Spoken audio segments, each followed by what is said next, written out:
Good evening and welcome to the September 23rd regular meeting of the Town Council. If you would please rise and join us in the pledge to the flag. I pledge allegiance to the flag of the United States of America and to the republic for which it stands, one nation, under God, indivisible, with liberty and justice for all. Thank you.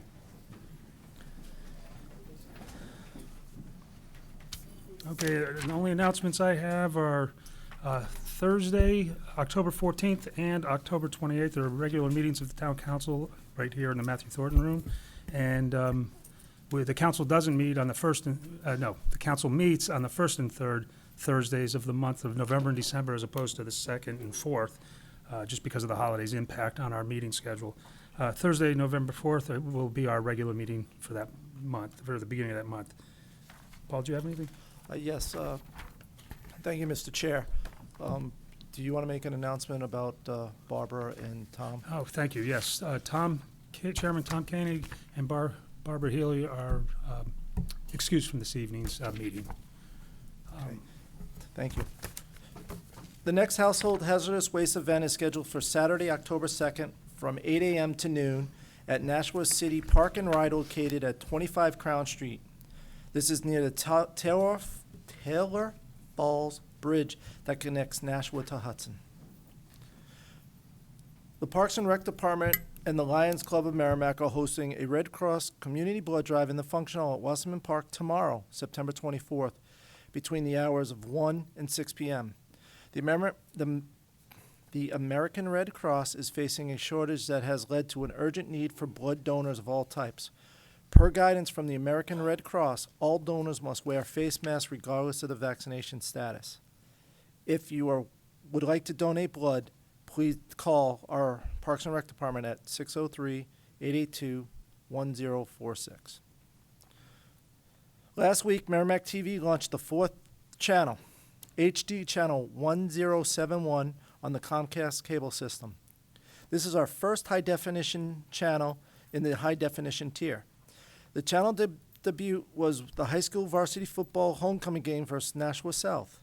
This HD channel will consist of meetings and event coverage, town staff produced content, and the spotlight hours for resident submitted programming. Next month, Merrimack TV will be accepting 2 awards from the Alliance of Community Media Northeast for the 2020 high school football coverage and the community TV promotional videos. The ACM Northeast consists of New England plus New York State. So they're up for running to get an Emmy in 2 categories, which is great praise for Nicholas and his team. Finally, on Saturday, September 25th, the New Hampshire chapter for Tears Foundation will be unveiling the Angels for Hope Memorial, which has been installed at Abbey Griffin Park. The official dedication ceremony will begin at 11 a.m.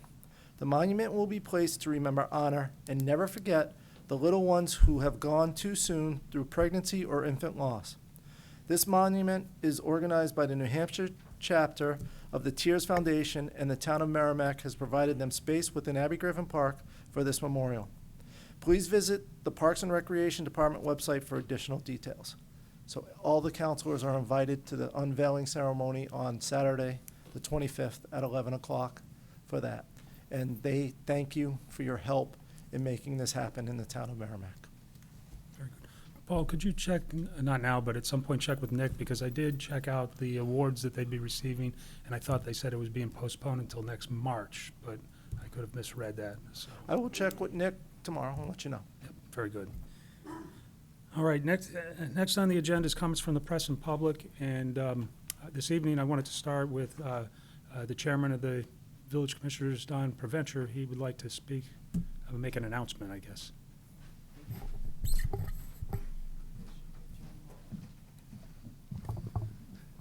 Thanks for having me.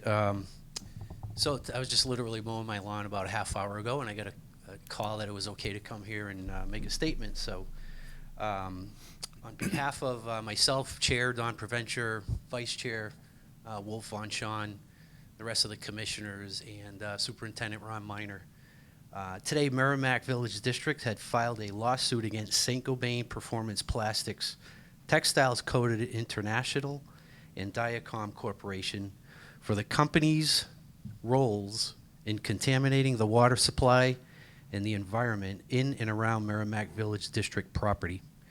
The lawsuit alleges the defendant's production methods have caused PFAS to be discharged directly into the local environment, including into the Merrimack Village District's groundwater wells. The suit was filed in the state of New Hampshire Superior Court for Hillsborough County, Southern District.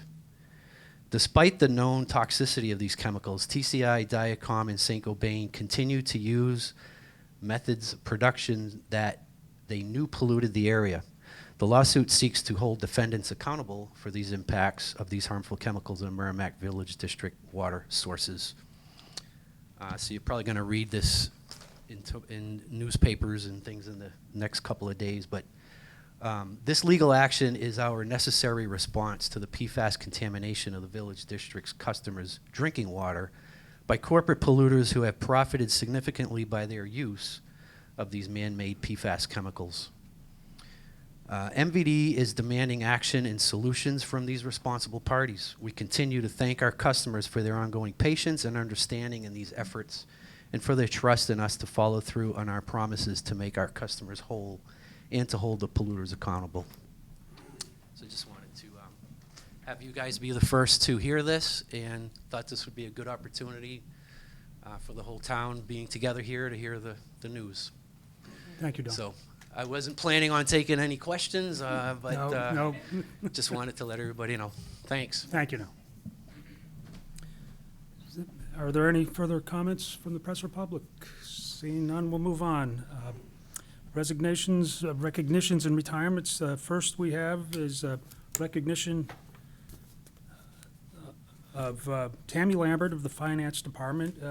She's been with the town for 20 years, and we wanted to give her a plaque this evening, but Paul, did you have somebody who would be speaking? Yes, Tom and I. Perfect. Over there, yeah.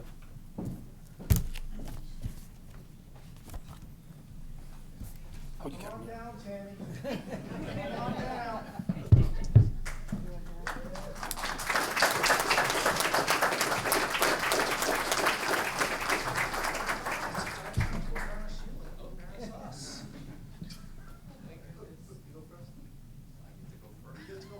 All right.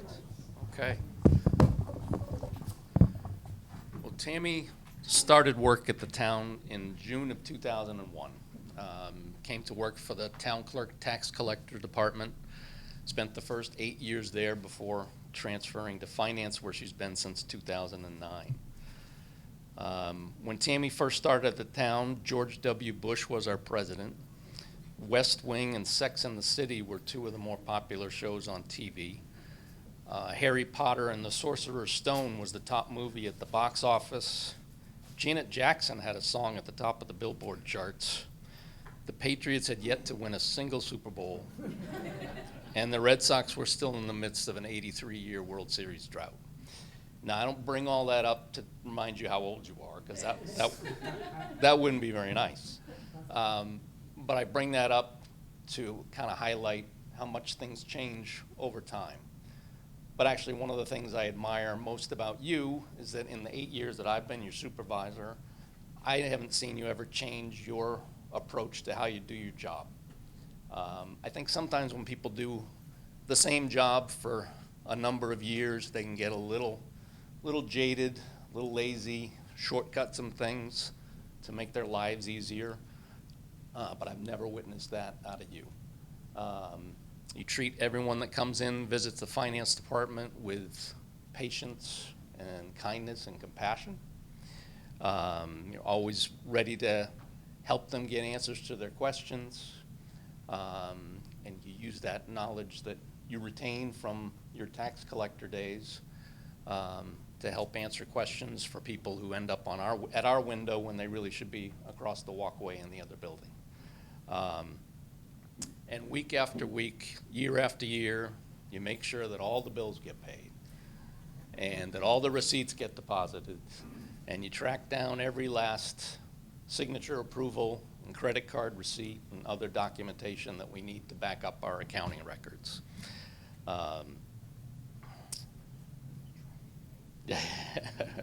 Right. I think the best compliment I can give anyone, whether it's personally or professionally, is that I can count on them. And that is certainly the case with you. I can count on you to be there when you're supposed to be helpful. I can count on your attention to detail, and I can count on you to always try to do the right thing, which helps me sleep a lot better at night. The fact that she makes the best chocolate chip cookies on the planet and shares those and other baked goodies with the town hall employees is just an added bonus. So I want to thank you and congratulate you on the 20-year milestone. Thank you for all your hard work and dedication. And I look forward to many more many more years of working together with you. Okay.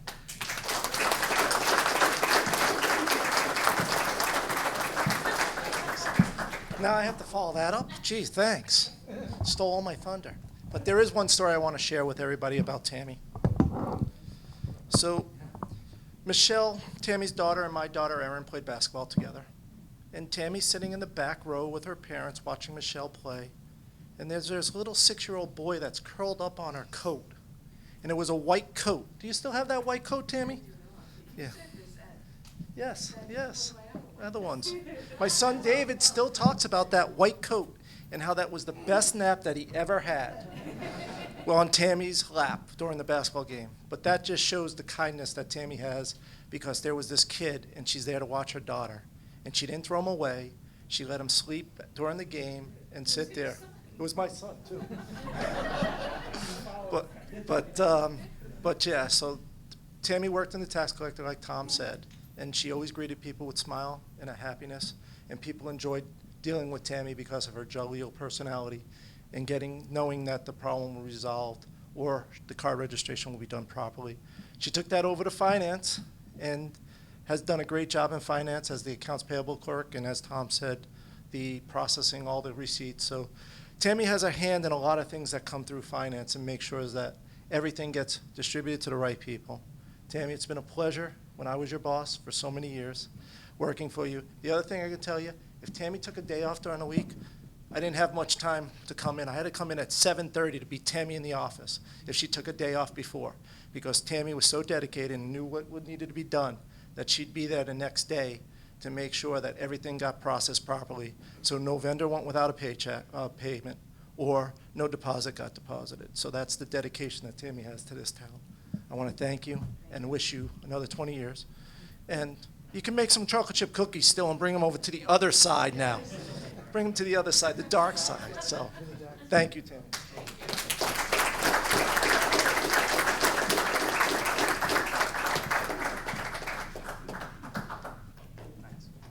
All right, and from the council, we, of course, thank you for everything you do. And everything that's been said is so totally true. And the encounters I've had with you, mostly social at work as opposed to having to do business on that end. But so here we have a plaque. It's a 20-year service award presented to Tammy M. Lambert in recognition of 20 years of service as a full-time employee of the Town of Merrimack, Town Clerk, Tax Collector, and Finance Departments.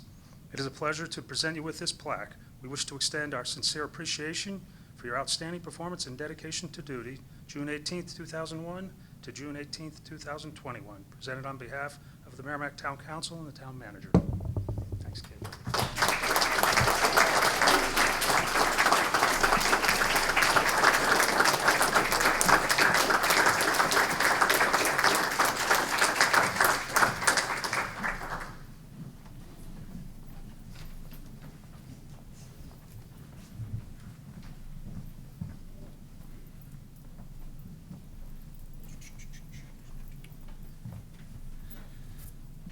Okay, next on the agenda is council's to present an award to Fire Chief Matthew Duke in recognition of his retirement after almost 23 years of full-time service to the Town of Merrimack Fire and Rescue Department. He retired on July 31st, and we'd love to present him with his plaque this evening. So if Chief Harris wants to come up.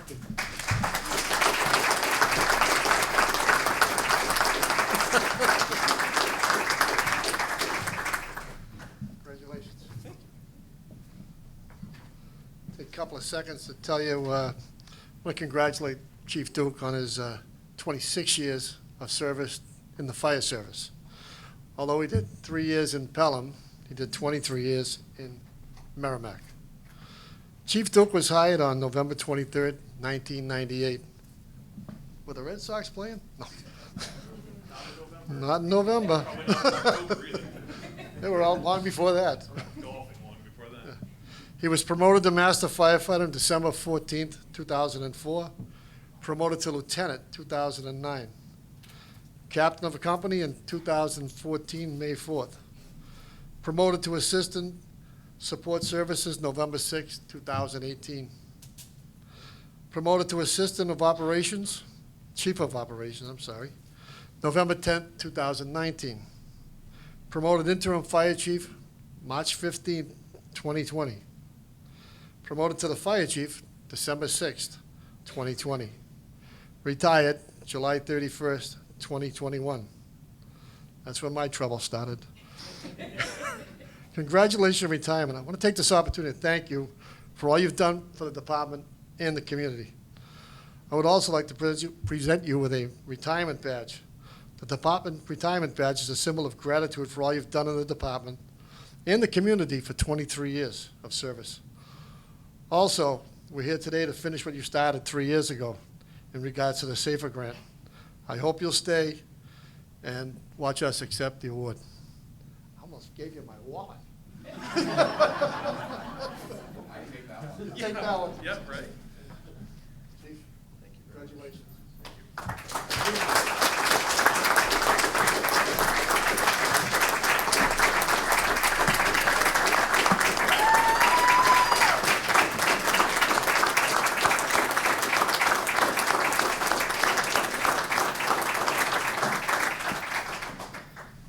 A couple of things that people might not know about retired Chief Duke here is that I think one of his nicknames was 4.0.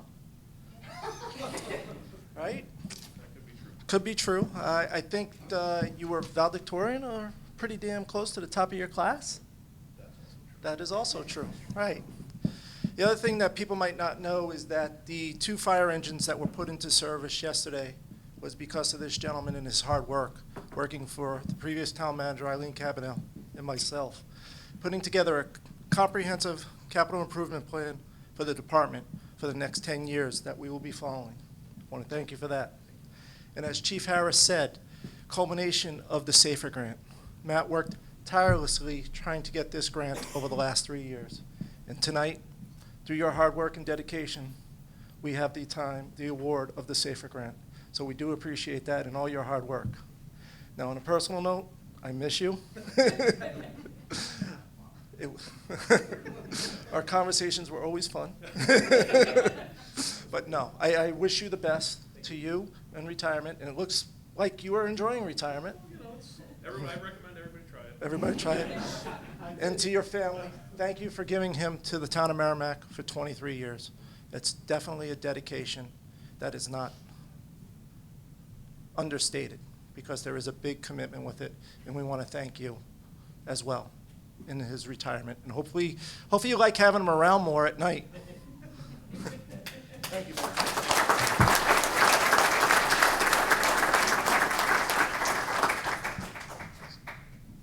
All right. Presented to Fire Chief Matthew Duke. Upon the occasion of your retirement, in recognition of the loyal and dedicated full-time service which you have contributed for almost 23 years to the Merrimack Fire and Rescue Department. Your dedication and devotion to duty has been a tremendous asset to the town of Merrimack. We wish to extend to you our sincere appreciation for your outstanding performance of duty. November 23rd, 1998, July 31st, 2021. Presented by the Merrimack Town Council and the Town Manager.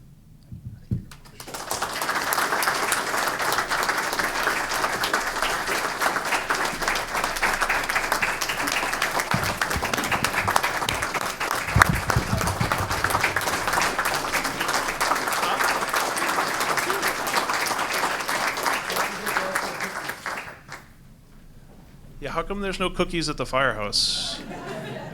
Oh, actually, you're right. I believe cookies did come to the firehouse. Yes, you're right. You're right. I stand corrected, as usual. You're right. Thank you, everybody. It was truly an honor and a privilege to serve the town for 23 years. The things that Chief Harris talked about, that Paul talked about, I had a tiny fraction of doing. It was a team effort by a great number of people who worked exceedingly hard all the time.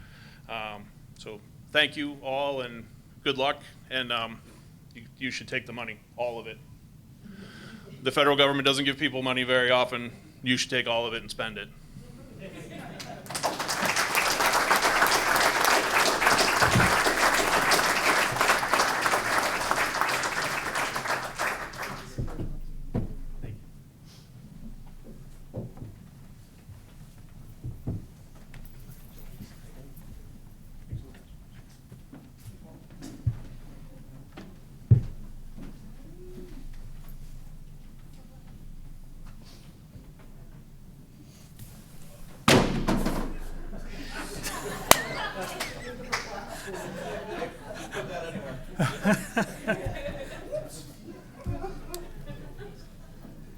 All righty.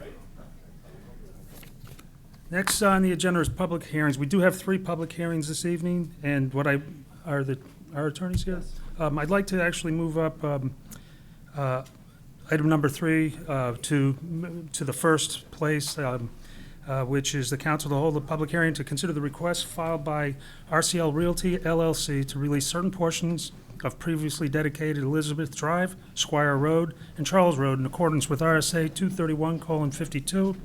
We'll take testimony to determine whether requested portions of these roads are still needed for public travel. And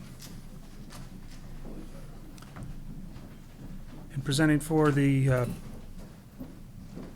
applicant, I guess you would call it, was Attorney Brett Allard.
While they're getting ready, I do want to acknowledge one other person in the audience tonight, that she is spending her birthday with us, and that's Dawn.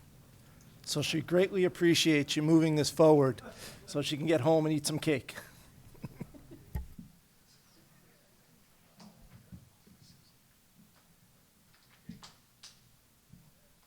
Good evening, council members.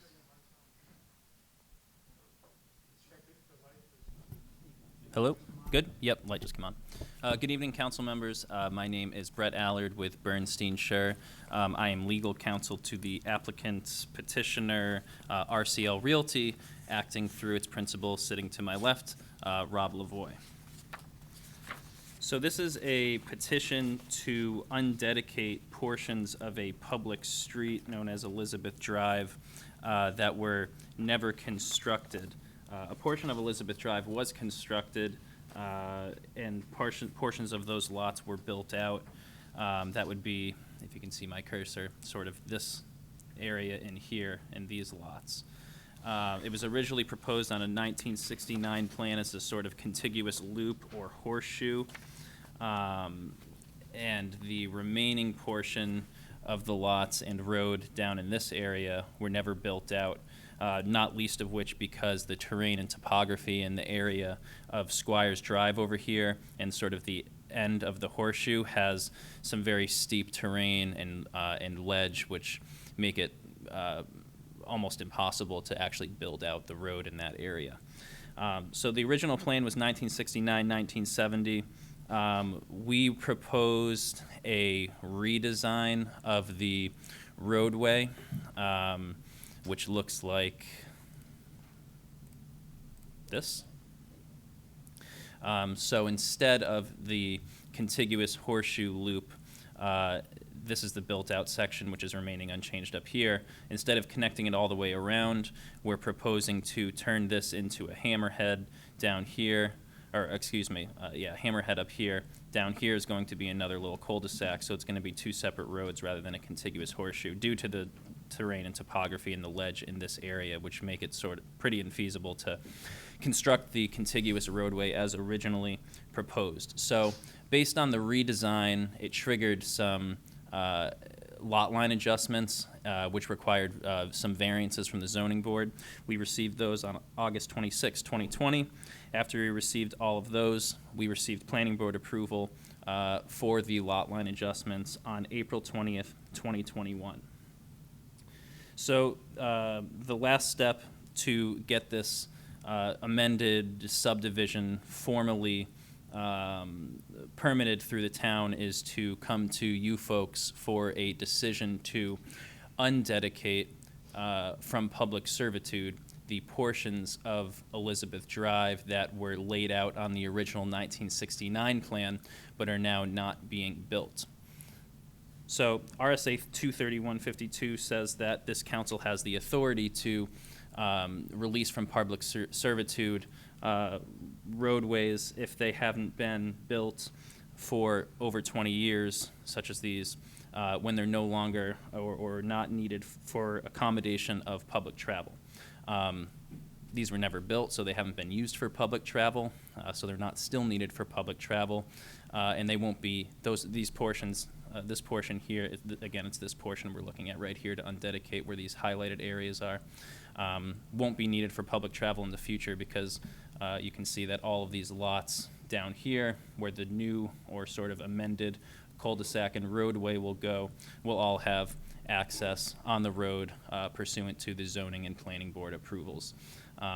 So we come to you folks asking to release from public servitude these portions that were originally plotted in 1969 but aren't going to be constructed in accordance with the new approvals we have. And we think it's a good plan. This is the last step. We're excited to get this off the ground, and that's pretty much it. I'd be happy to answer any questions if the council has them. I would just like to clarify to make sure I'm understanding what the ask is here. So what's depicted on the screen now, I guess it would be on the east side of the screen, the Elizabeth Drive that's there that it looks like it terminates in a small cul-de-sac. That is existing right now? Yep, this is existing right here, And then the... and all down here is existing. The part that's on the, I guess it would be the west side or the bottom of the screen, that road is not constructed right now, or it is constructed? The only thing on this plan that is constructed right now starts here and comes down this way. Okay. All of this has not been constructed. But on the west side, it will be constructed up to the cul-de-sac, and what you're asking is for us to abandon the piece from that cul-de-sac that loops around the existing road. Right, Okay. so they're spread out into parcels if you look at the plans that we've submitted in connection with Yep. our petition. I did submit a memo on September 20th, and I realized that I had omitted 2 parcels from that, so I do want to clarify. I'll go through it right now really quickly. But it's parcel A over here, which needs to be undedicated, because that's within the original platted roadway, the paper street. It's parcel B, which is just a little tiny 46 square foot area in here. And there's various parcels you can see, C, D, E, F, and that's pretty much this area here. It's all of this. Right. And then the remaining parcels are up here on Squires Drive, which was also never constructed.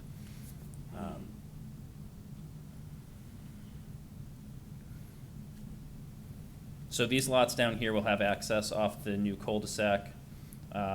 This lot here will have access off the cul-de-sac. And this lot up here will have access off of what's going to be a hammerhead.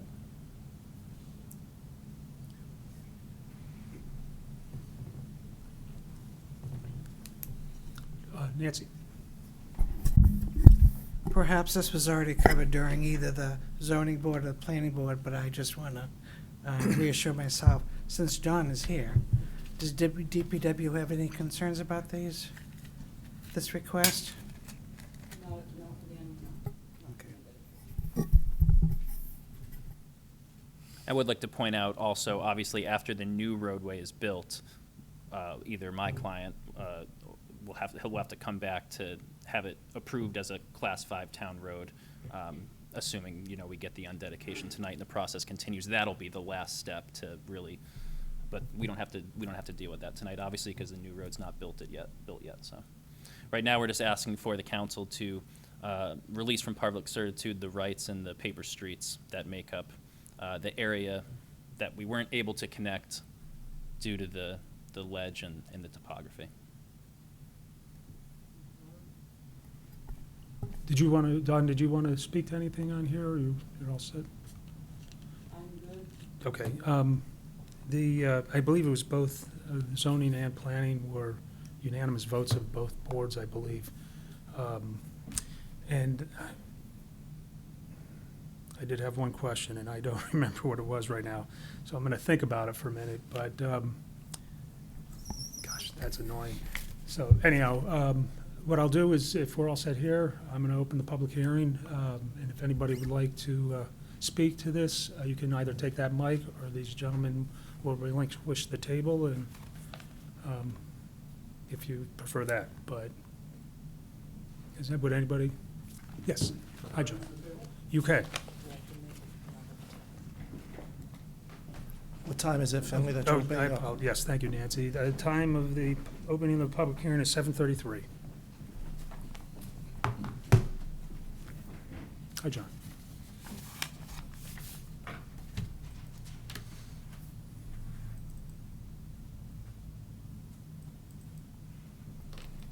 Mr. Chair, I also want to mention that our attorney, Stephen Whitley, is in the audience as well. If the council has any legal questions that they would like answered, he's here to answer those on behalf of the town.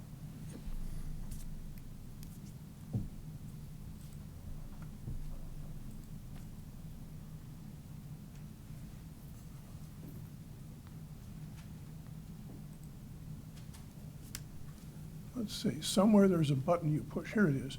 Use presenter view. Let's see if that works.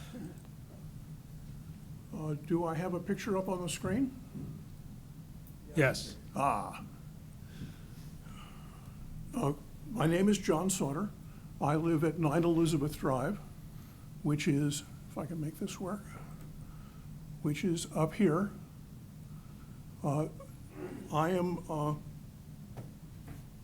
I'm here to oppose the undedication of Squires Drive, which is this area here. The residents of Normandy Estates use Squires Drive as green space and enjoy walking along it.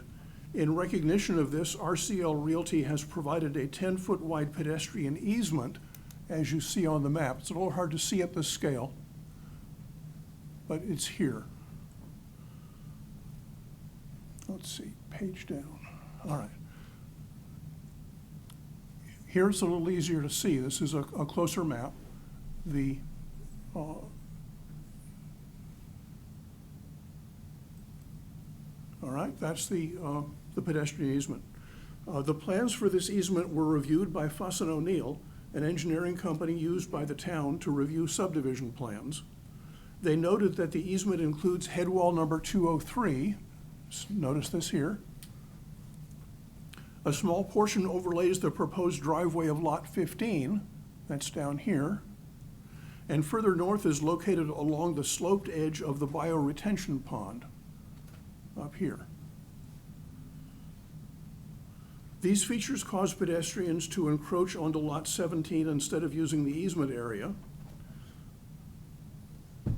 In support of this easement is a public pedestrian easement deed on file with the Community Development Department, which provides that the town, as grantee, agrees that it shall repair and resurface any disruption caused by it to landscaped areas, and that, except in emergency situations, it shall provide the grantor, its successors and assigns, with prior reasonable notice of any maintenance or repairs to be performed.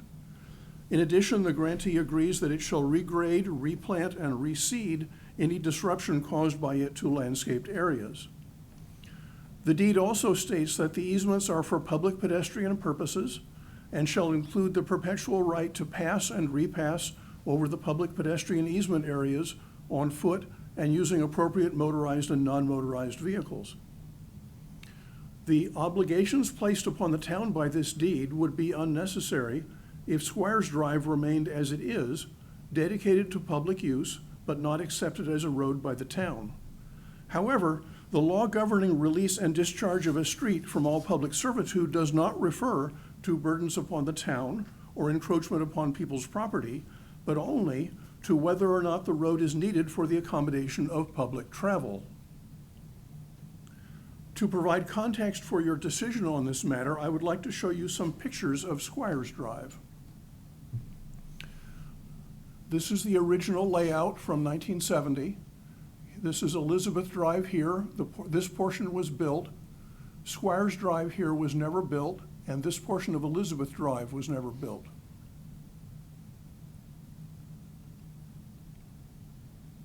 This is a close-up of the map of what has been proposed. The walkthrough that I'm going to do of Squires Drive will begin here at the end of Elizabeth Drive, walk down this way, and along the center line of Squires Drive, which is approximately the easement. We began the walkthrough on Elizabeth Drive, looking north toward its end. As we walk toward the end of Elizabeth Drive, we can see that there is some cleared area beyond the pavement. That's in here. Reaching the end of the pavement, we see that there is an opening in the secondary growth. As we walk to the opening, we see two tracks which turn right and vanish beyond our sight. These are obviously created by vehicles traveling this way since the land was cleared of trees. Following the tracks, we see that they continue to what appears to be an open area. As we approach the end of Squires Drive, we can now see the open area more clearly.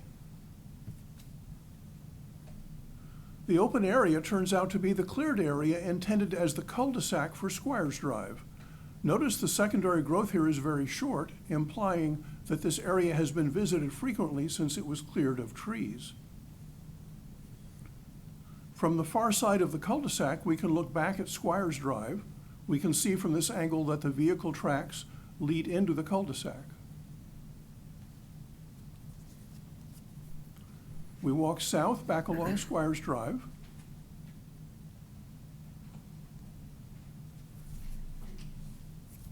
We're back at the beginning of Squires Drive. The pavement marks the end of Elizabeth Drive. The house here is at 8 Elizabeth Drive, map 3A, lot 24. Thank you for your attention, councilors. Mr. Chairman, I would be happy to answer any questions the council might have. Does anybody have anything to say? No, but, yeah, I think we're good for right now, John. Thank you. Does anybody have anything that they, please, you can either have a seat at the table or up at the mic over here.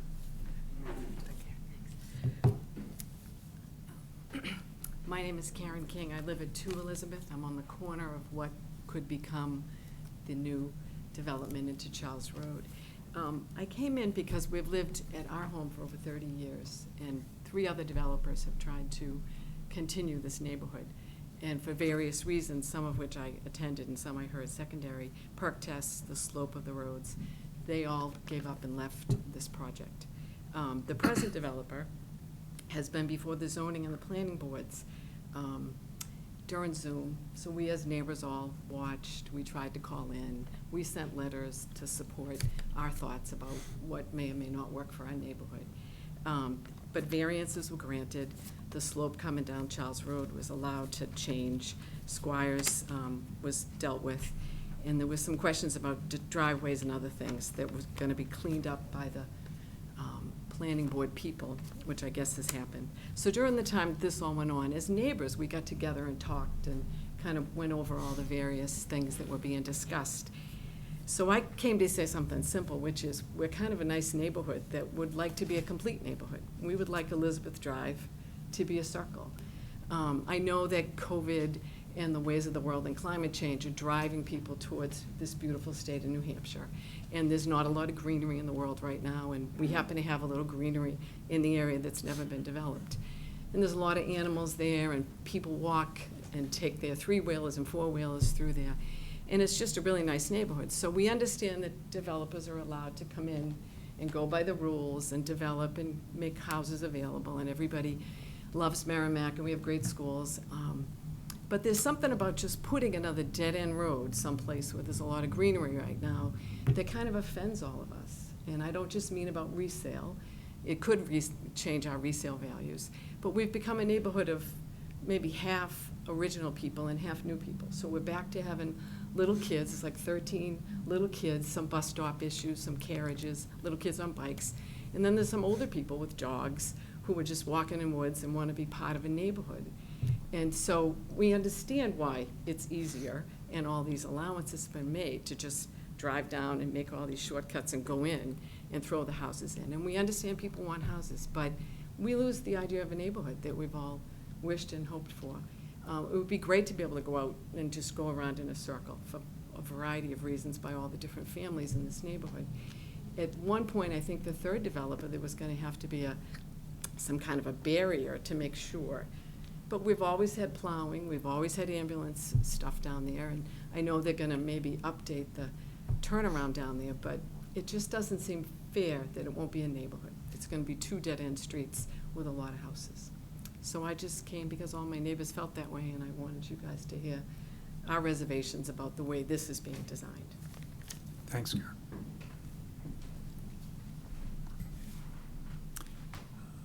Would anybody like to further make a comment? Seeing none, I'll close the public hearing at 7:43. I don't know if Steve would want to speak to, I heard John's testimony that there was, that a deed that we apparently have accepted that led to that, in the perpetual right-of-way, I guess. And if you could speak to that, because I'm not familiar with what that's about. Did you? They received one. For the Yes, so that was part, thank you. Yeah, so that was part of the planning board process, something that they had to submit to the planning board as part of their approvals. I actually don't have that document with me. I don't know if you do, Don.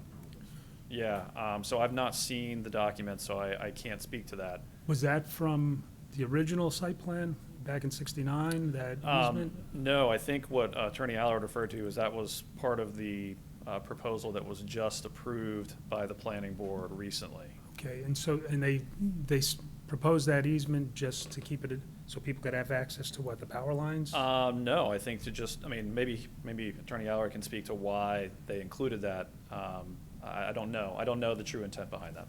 Okay. I would have to ask Keach and Nordstrom, who prepared the plan, for further clarification on that. I don't have an answer on the history of the easement tonight. Okay, but it is something that's new. It wasn't as part of the original design? No, because the original design had a road there, so there'd be no need for a pedestrian easement Sure, there. yeah. So, no, that's all new as part of this development. Do I have minutes from the planning board in here, or the? I believe so. I believe we gave you a lot of information on it. 3 new business.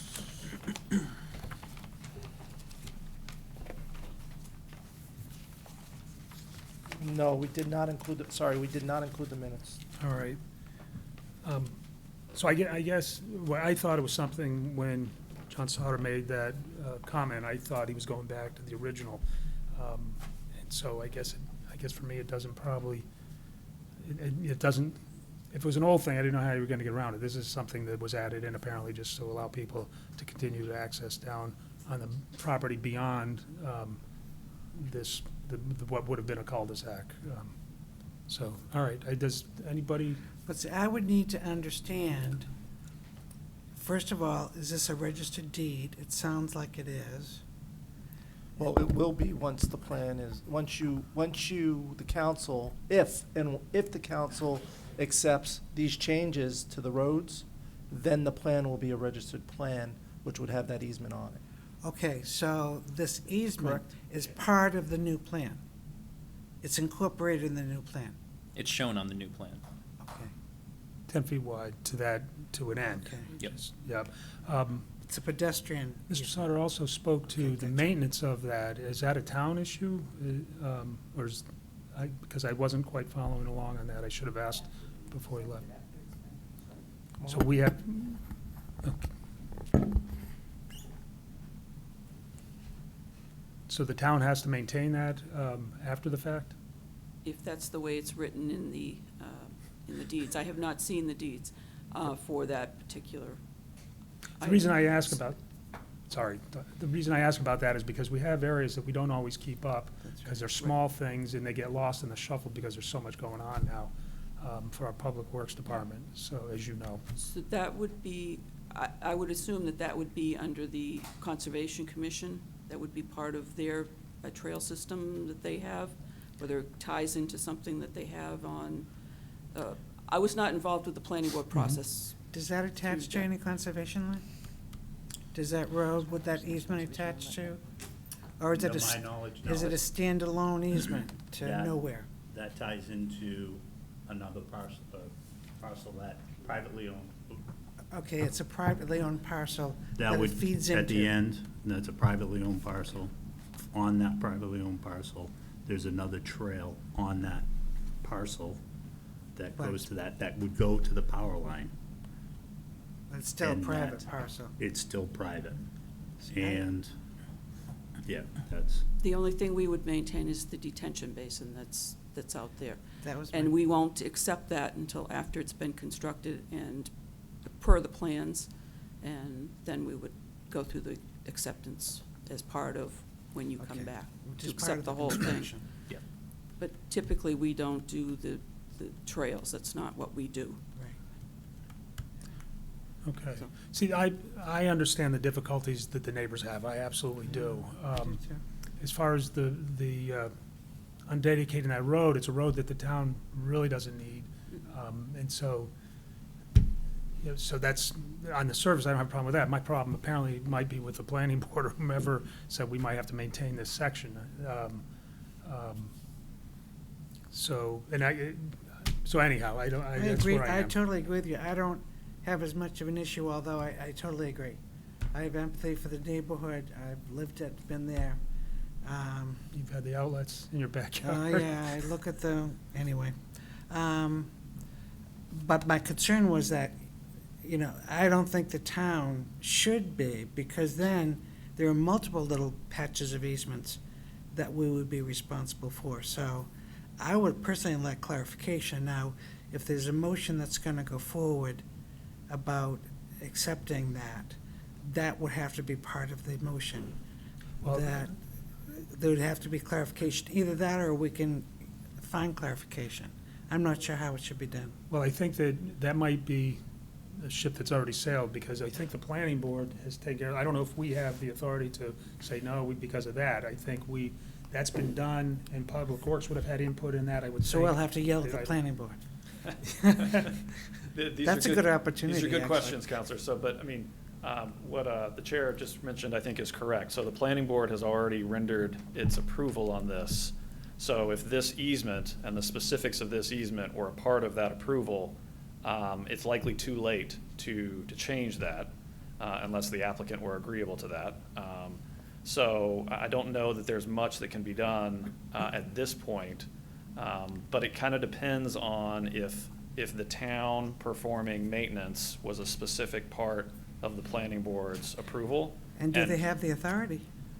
Well, They do? yeah, I believe they do, because, again, there would be input from Public Works, from the village district, there's input from all around on the.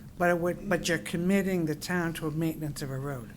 And I didn't know if No, not a they- road, an easement, a 10-foot They're easement. committing the town to maintenance of an easement. Mhm. They have the right to do that. I think they can, yeah, Okay. but I'm Okay. sorry, I can't say for sure understand.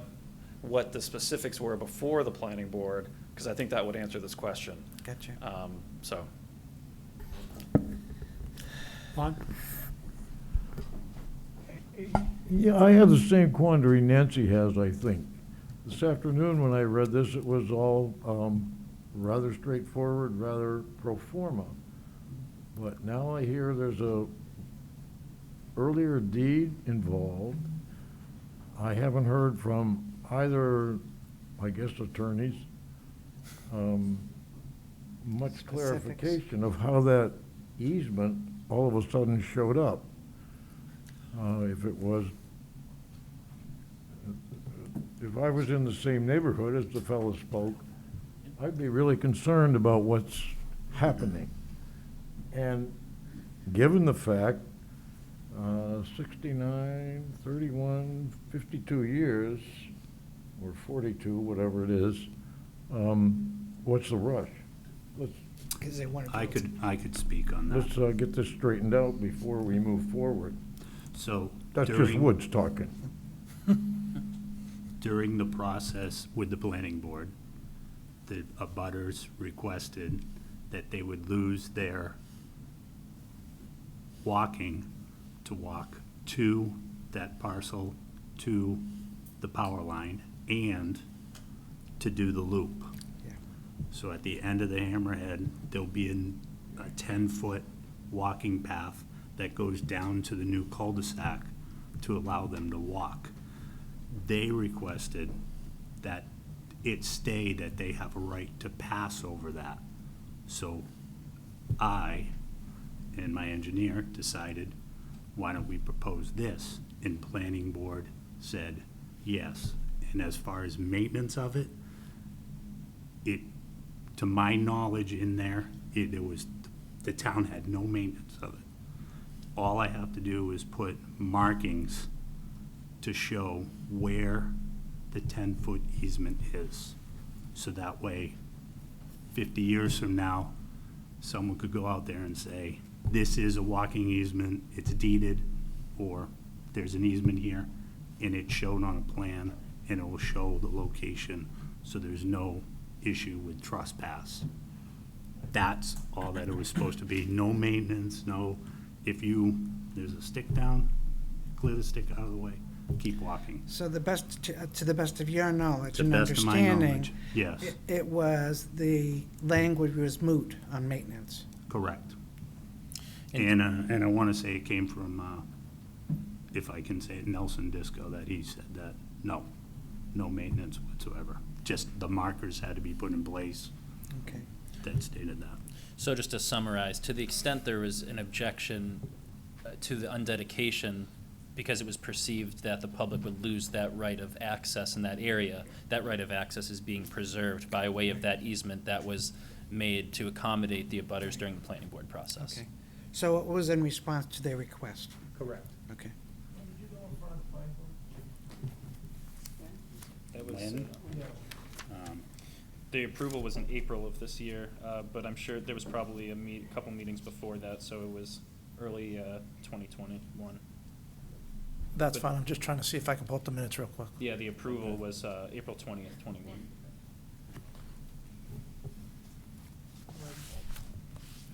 And just to follow up on one of the other comments that was made, if we could construct this as a contiguous loop as originally proposed, we would. This isn't something that's being done out of preference, it's just feasibility. I don't think there's anyone that's gonna be able to build this as it was originally proposed 52 years ago, due to that ledge and topography. So unfortunately, it's either one dead-end street or two dead-end streets, and those are really the only feasible options. We have a couple locations like that in town, where the road was named the same thing on either end, but they were two Right. sections, a mile apart. They just couldn't complete it, but, Yep.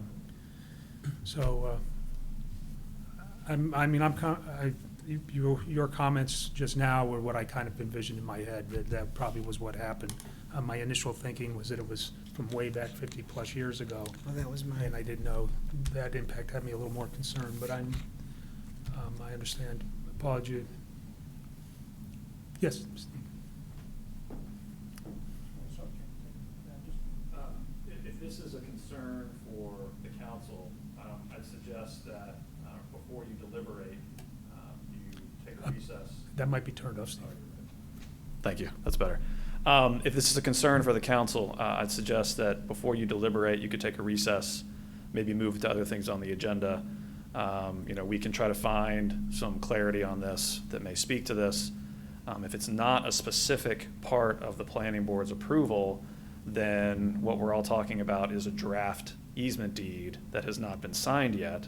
And it would just need to be taken out of that easement deed, because it sounds like the applicant's understanding is that that's not a part of the planning board approval anyways.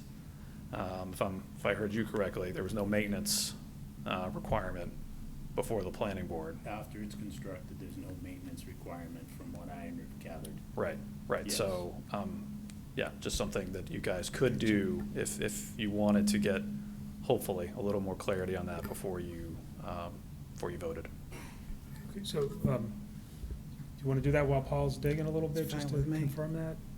Then we'll do that, so, So to move to table it till, until Paul pulls everything together, we'll slip it in at in the next meantime, agenda we item. can move forward with some other. Yeah, I think the motion would be, move to table the hearing pending getting clarity on this issue, but it's going to be reopened up later this evening, so that Correct. people So understand moved. here that, yeah, you're going to come back to it and try to get an answer tonight. No, I appreciate that, because I think it's going to be a long night, so. Perfect, so we can keep on moving. Yeah. Motion by Nancy to Seconded. table, and second by Andy. All those in favor, say aye. Aye. Opposed, abstained, 500. All right, thank you and sorry for the delay.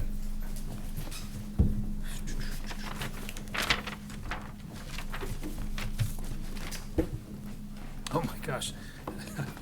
The next on the agenda, the next public hearing is Safer Grant. The council will hold a public hearing, yes. We have Pat go to this person, we skipped over Pat. Oh, I apologize, yes, absolutely. If you have to go, I can wait.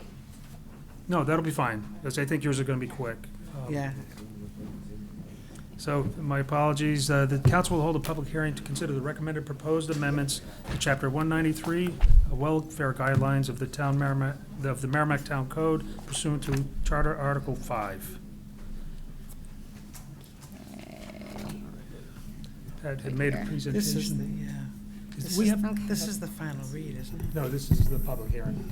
Next Oh, one. and then there's one. So good evening. Excuse me, Okay. Pat, I don't know if it's just me, I have a little feedback going on. This feedback coming out of the speakers. Sorry. Thank you, Pat. Is that okay Welcome. now? So this evening, we're here to do a public hearing on the recommendations for amendments to the welfare guidelines. And just for the general public, just so they understand, each municipality in the state of New Hampshire has to have under law, which is RSA 165, we have to do welfare within the town and the municipality. The other part of the law is that each municipality has to set their guidelines to how they will administrate this. And so this is what this hearing is for, because the town council has a responsibility to actually set the guidelines for that. So I'm just gonna, I know I had gone over in more detail the last meeting, and these are just some, just a summary of some of the changes and updates. So the first category of changes were based on laws, updates to laws, new laws, some clarifications, some new guidance in laws, and so this is what all these are referring to in these specific areas. So I could, I don't know if you want me to go through each one of them or just.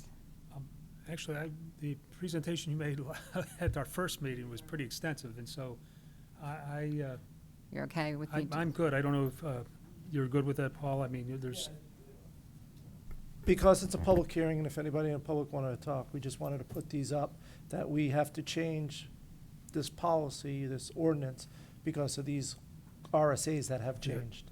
And those are the references. Bring it into alignment, yes. A lot of housekeeping stuff. Yeah, right? no, absolutely. All right, well, I'm going to open the public hearing at 8 o'clock. There's, Oh, go ahead. I'm sorry, it No, was just, that's all right. other categories of changes are the updates and allowances, and this is something we have to update to keep current in terms of, our standards of what we give to basic need allowances. So there's 2 updates in the allowances. And then the other parts are updating our guidelines to follow along with our policies that we have in town, specifically in this area, the finance policies.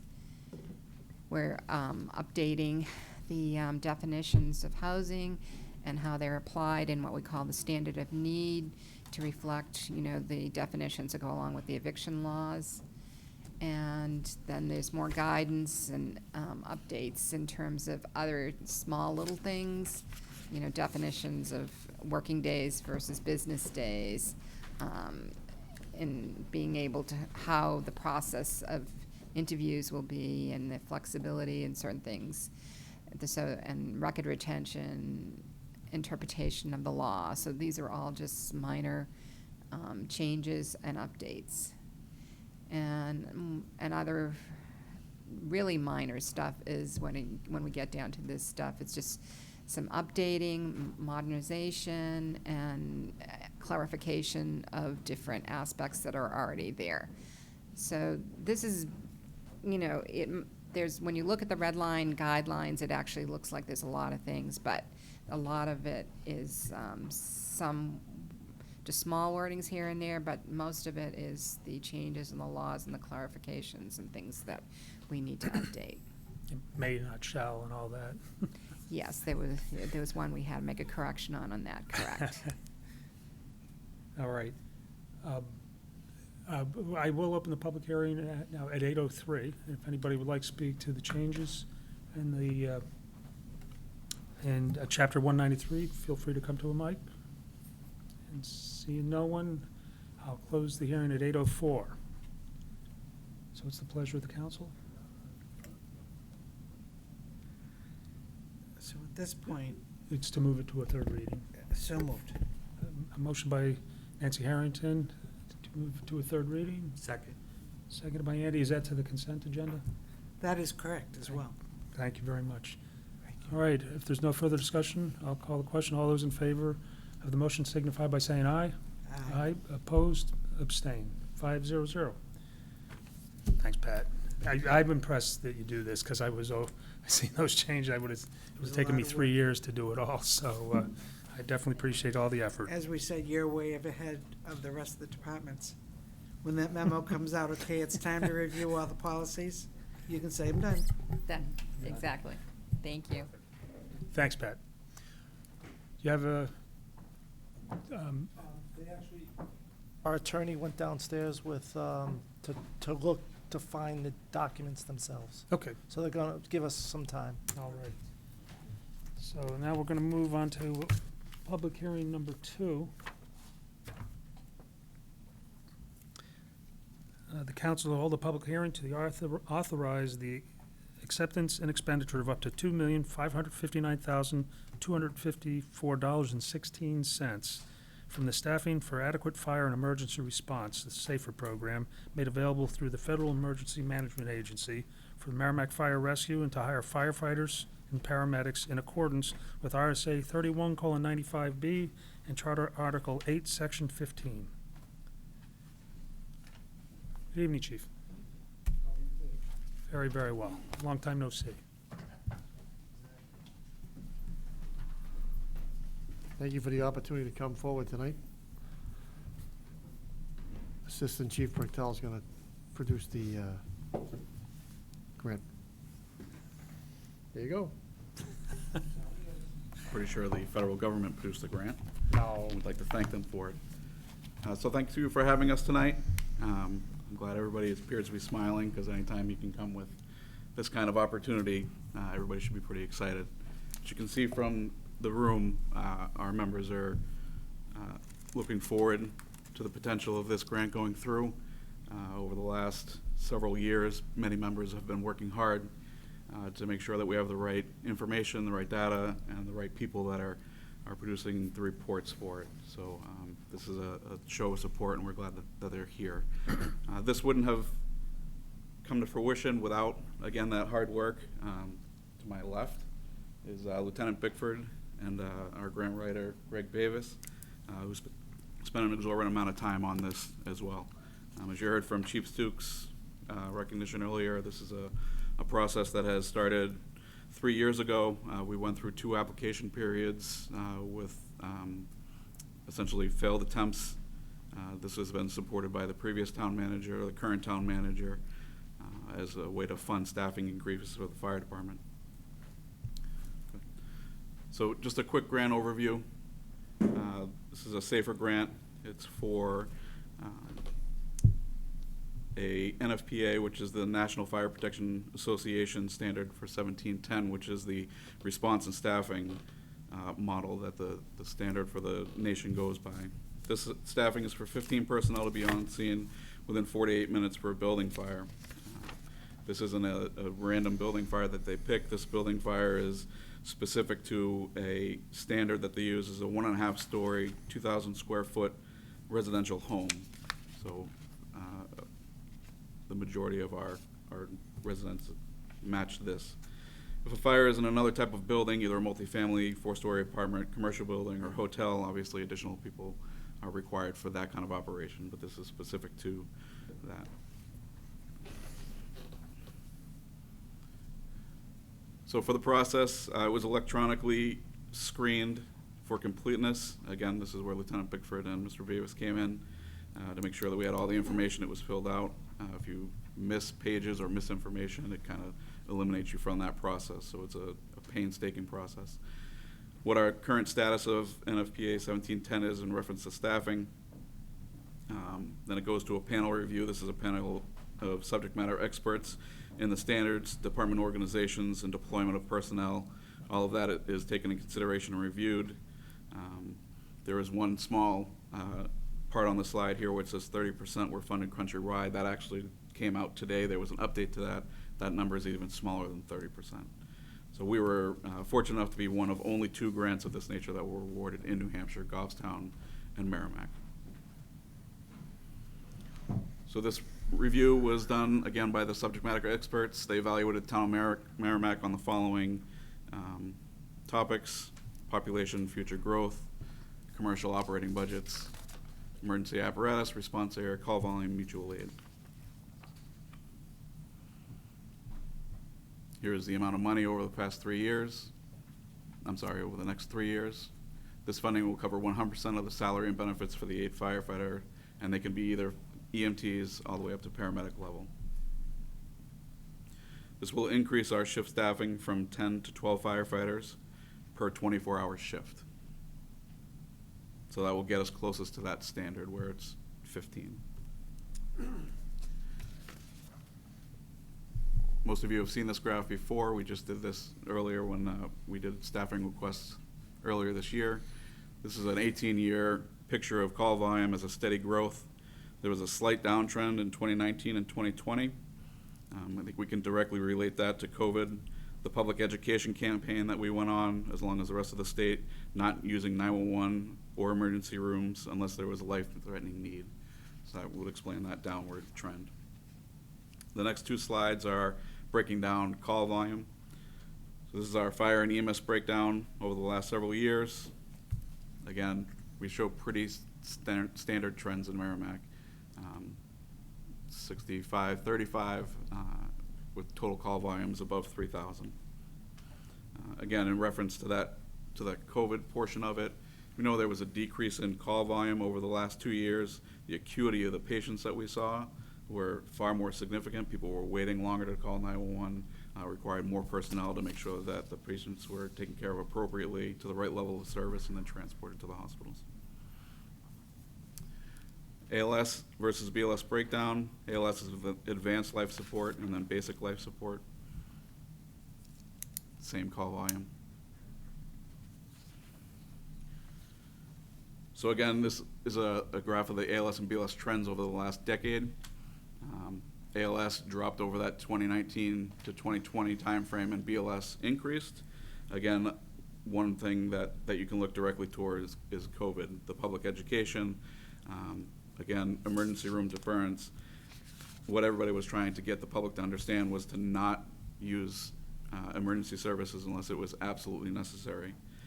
In addition to that, the Bureau of EMS, the Medical Control Board, changed patient care plans system-wide that encouraged BLS treatments and patient care plans to stay away from ALS procedures, reducing risk to providers, reducing risk to the emergency rooms. And again, over the last decade, all of those trends have continued upward for the exception of those 2 years. So our mutual aid numbers, again, you've seen this one before. 2019, 2020, somewhat evened out. Again, this is based on all mutual aid received and given. There's a small decrease in mutual aid received. In 2020, again, unfortunately related to COVID, area departments were trying to maintain staffing levels. Everybody was struggling with people, trying to keep them limit exposures, and everybody kind of collectively decided not to tax the system. We kind of reduced a little bit of mutual aid requests. We tried to triage calls appropriately and stabilize on scene until we could get our own units back and not tax the system. This information is from our building department. It's the current building permits and projected future growth. As you can see, the building doesn't appear to be slowing down. I believe the last time the fire department came, there was somewhere around 1,400 units, and now we're exceeding 2,000 units over the last couple of years, and then the projected. And these are actual building permits that the building department is aware of. This doesn't address anything that's in the community development portion or the planning board, because we're not familiar with those at this point. So with these numbers, and then again using the census number of 2.6 per unit, that's a projected increase in population or potential increase in population of over 5,000 people. Next one. So specific to the grant, we're looking to increase to 12 per shift. Increasing this benefit not only to the community, to the fire department, it allows for a safer, more effective delivery of the service. We want to be able to provide the best service. We want to be able to provide the safest environment for our employees to work in, and the safest environment for the citizens of the town. And we believe that 12 is that number that we can do that, where there's an increase in service. So there will be reducing response times. It's the ability to staff additional apparatus in the highest call volume areas. It reduces the reliance on mutual aid ambulances. We'll be able to staff the ladder truck immediately to respond to the multi-unit family houses and large complexes. It provides a more efficient and effective response to fires. Fireground tasks can be completed safely and efficiently in a timely manner and sooner than they would at our current staffing. It will reduce the operationally maxed occurrences.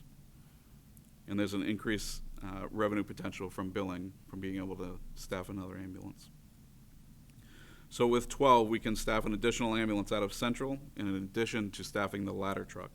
It'll be the first time, at least in my 20-year career, that we've had 2 dedicated staffed ambulances to respond to the citizens versus cross-staffing or using a mutual aid ambulance. Again, call volume numbers in our districts 1, 3, and 4, which is more from the center to the north end of town, and the west end of town is our highest call volume districts, and that will get us a second ambulance out of Central to handle those calls. You've seen in previous presentations, the the operationally maxed number was 30% when we were running with 9 people per shift. With 9 per shift. We were able to decrease that when we went to 10. That increased staffing was during COVID, along with some additional funding from the town to operate the CAR 19 program. With that in place, we were able to drop down the operationally maxed number to 15% over this last year. It would be expected that with adding the 2 additional people per shift, that we'll be able to get that number down into the single digits. And again, potential increase in revenue by staffing a second ambulance. If we use the numbers just from 2021 so far with another quarter left, we've requested mutual aid 30 times for EMS incidents. If we use our current billing rates, that's a loss of approximately over $20,000 in just this year alone. So this would be the staffing model that we'd use with 12. So Station 1 would have the following apparatus staffed. Engine 1 would have 3 people. Ambulance 1 would have 2 people. Ambulance 3 would be with 2 people. And the ladder rescue would be cross-staffed with 2. Station 2 would remain a cross-staffed station with 3 personnel staffing Engine 2 and Ambulance 2. Again, this model allows for 2 staffed ambulances 24/7 as well as a ladder truck. We feel that this model allows them to provide the most safe, efficient, and effective responses. It also allows for multiple medical calls to be handled without depleting any fire protection. Excuse me. Next one. This is the staffing model currently during the day. So from 0800 to midnight, we're staffed at 10. Station 1 will have Engine 1, Ambulance 1 with 3 and 2 respectively. And then there's 2 additional personnel to cross-staff 3 pieces of apparatus out of that station. Station 2 has continually remained the same with 3, cross-staffing Engine 2, Ambulance 2. This model kind of decreases our ability to provide additional services and increases response times because there's so many vehicles that are cross-staffed. It just takes a delay to get out of the station. In addition to that, any second medical calls in districts 1, 3, and 4, again, where the highest call volume is, the ambulance has to come out of the south end of the station on a second medical call, increasing that response time due to distance. This is our staffing model for after midnight, so from midnight to 08. Again, significantly decreases our ability to provide effective service and increases our response time. Ambulance 2 covering calls in District 1 and 3 and 4. Again, cross-staffed. Station 1 now drops down to 1 engine and 1 ambulance.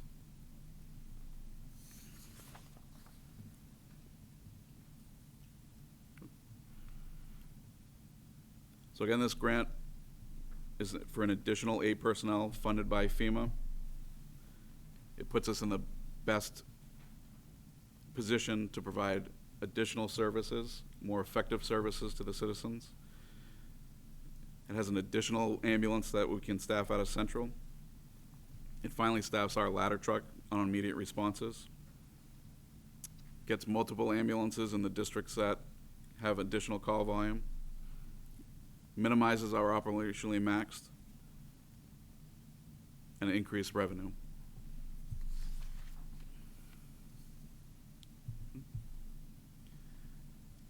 There is an additional option that the town manager has shown us. This will drop to 11, or increase our staffing from 10 to 11 per 24-hour shift. Our deployment model for this would be at Station 1 would have 4 personnel on the engine. Ambulance 1 will be with 2. Ambulance 3, ladder 1, and the rescue would be cross-staffed with 2 people. Station 2 would have a cross-staffed engine and ambulance with 3. While this is an increase in a number of a person, it still decreases our ability to provide additional services. Our second ambulance out of Central now is cross-staffed over 3 versus a dedicated and staffed ambulance.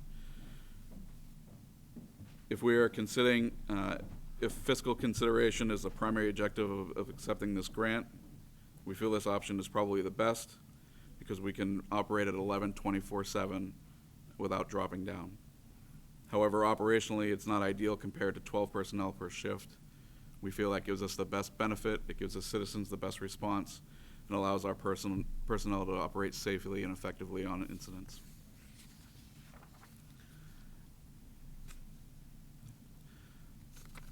The next 3 slides, Town Manager McCallie put together, shows the grant and how it pays over the next 5 years, and then how the town pays for the staffing at 11.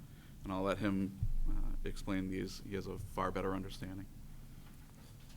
So because the grant year begins at the end of February 2022, We are on a fiscal year from July through June. So the first year of the grant is really 4 months. March, April, and May, and June is 4 months. So the grant in the first year, 21-22, pays 4 months. Second year, 22-23, pays 12. Third year, 23-24, pays 12. And in the fourth year, 24-25, pays from July 1st, 24 up to February 25, or 8 months, to come up with a 36-month or 3-year for 100% that FEMA will pay. If you look at how do we do with 11, because we just added 4 firefighters at the beginning of July, the town would have to cover the cost from July, the end of July, July 21st, until the grant period begins, or 8 months of the cost, which is already accounted for in the budget. Year 2 will be 0, year 3 will be 0, year 4 will be 0. Year 4 will be 4 months, and that's the last, because it'll cover up till March, so that will be March, April, May, and June, year 4. And then in year 5, it will be a 12-month period that we would have to cover it.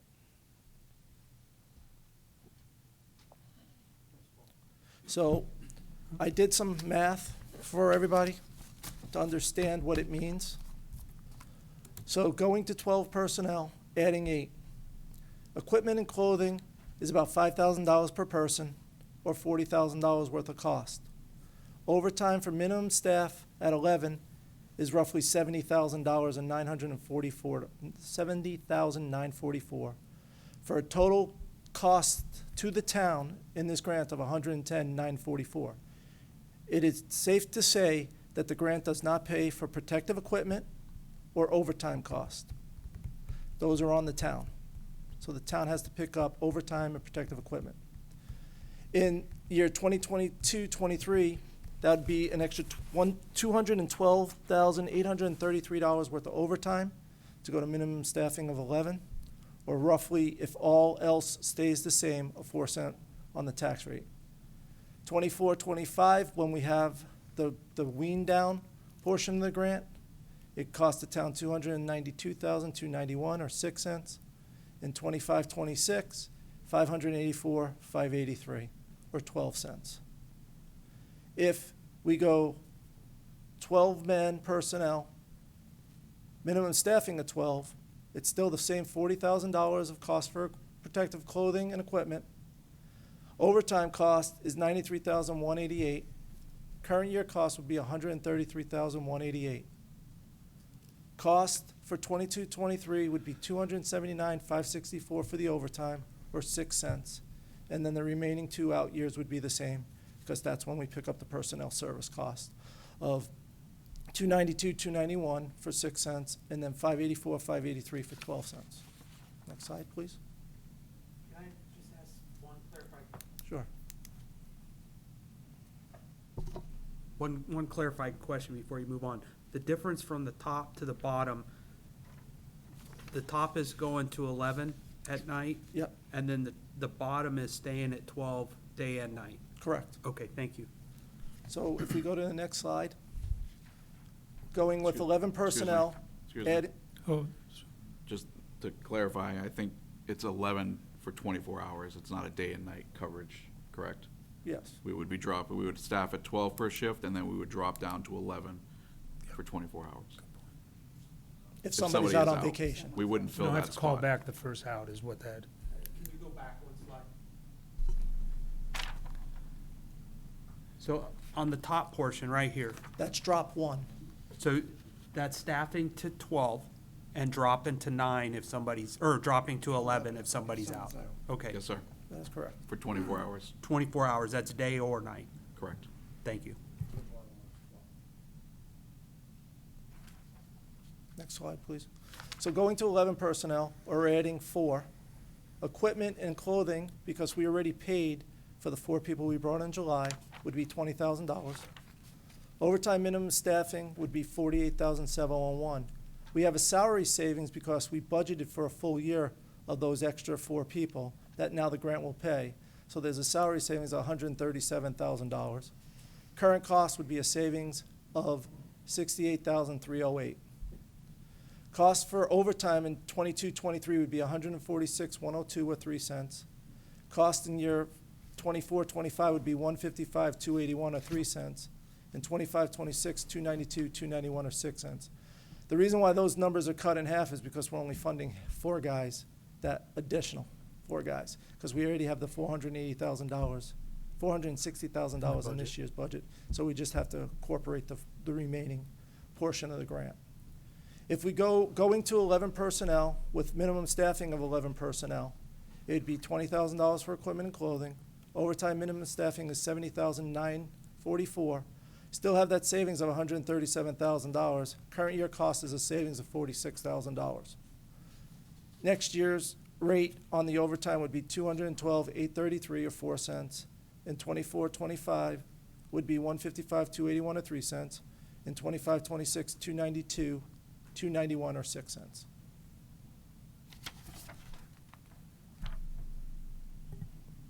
Okay. So just for everybody to see, we put them side by side. So you have what you get for 12, 24/7 is on the left. The cost is to the right. And then we have that on the next slide for 11 as well. So you can see a comparison of what services we can provide the town at 12 versus what we can provide them at 11. Is that side by side in my packet here? Those last 2 slides didn't make the packet. Oh, they, okay, because I couldn't, all right. Then let me turn around because I can't see that one. Sure.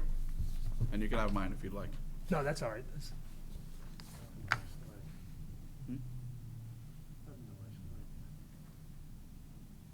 All right. Sorry for the glare. Does anybody have any questions up here at this point?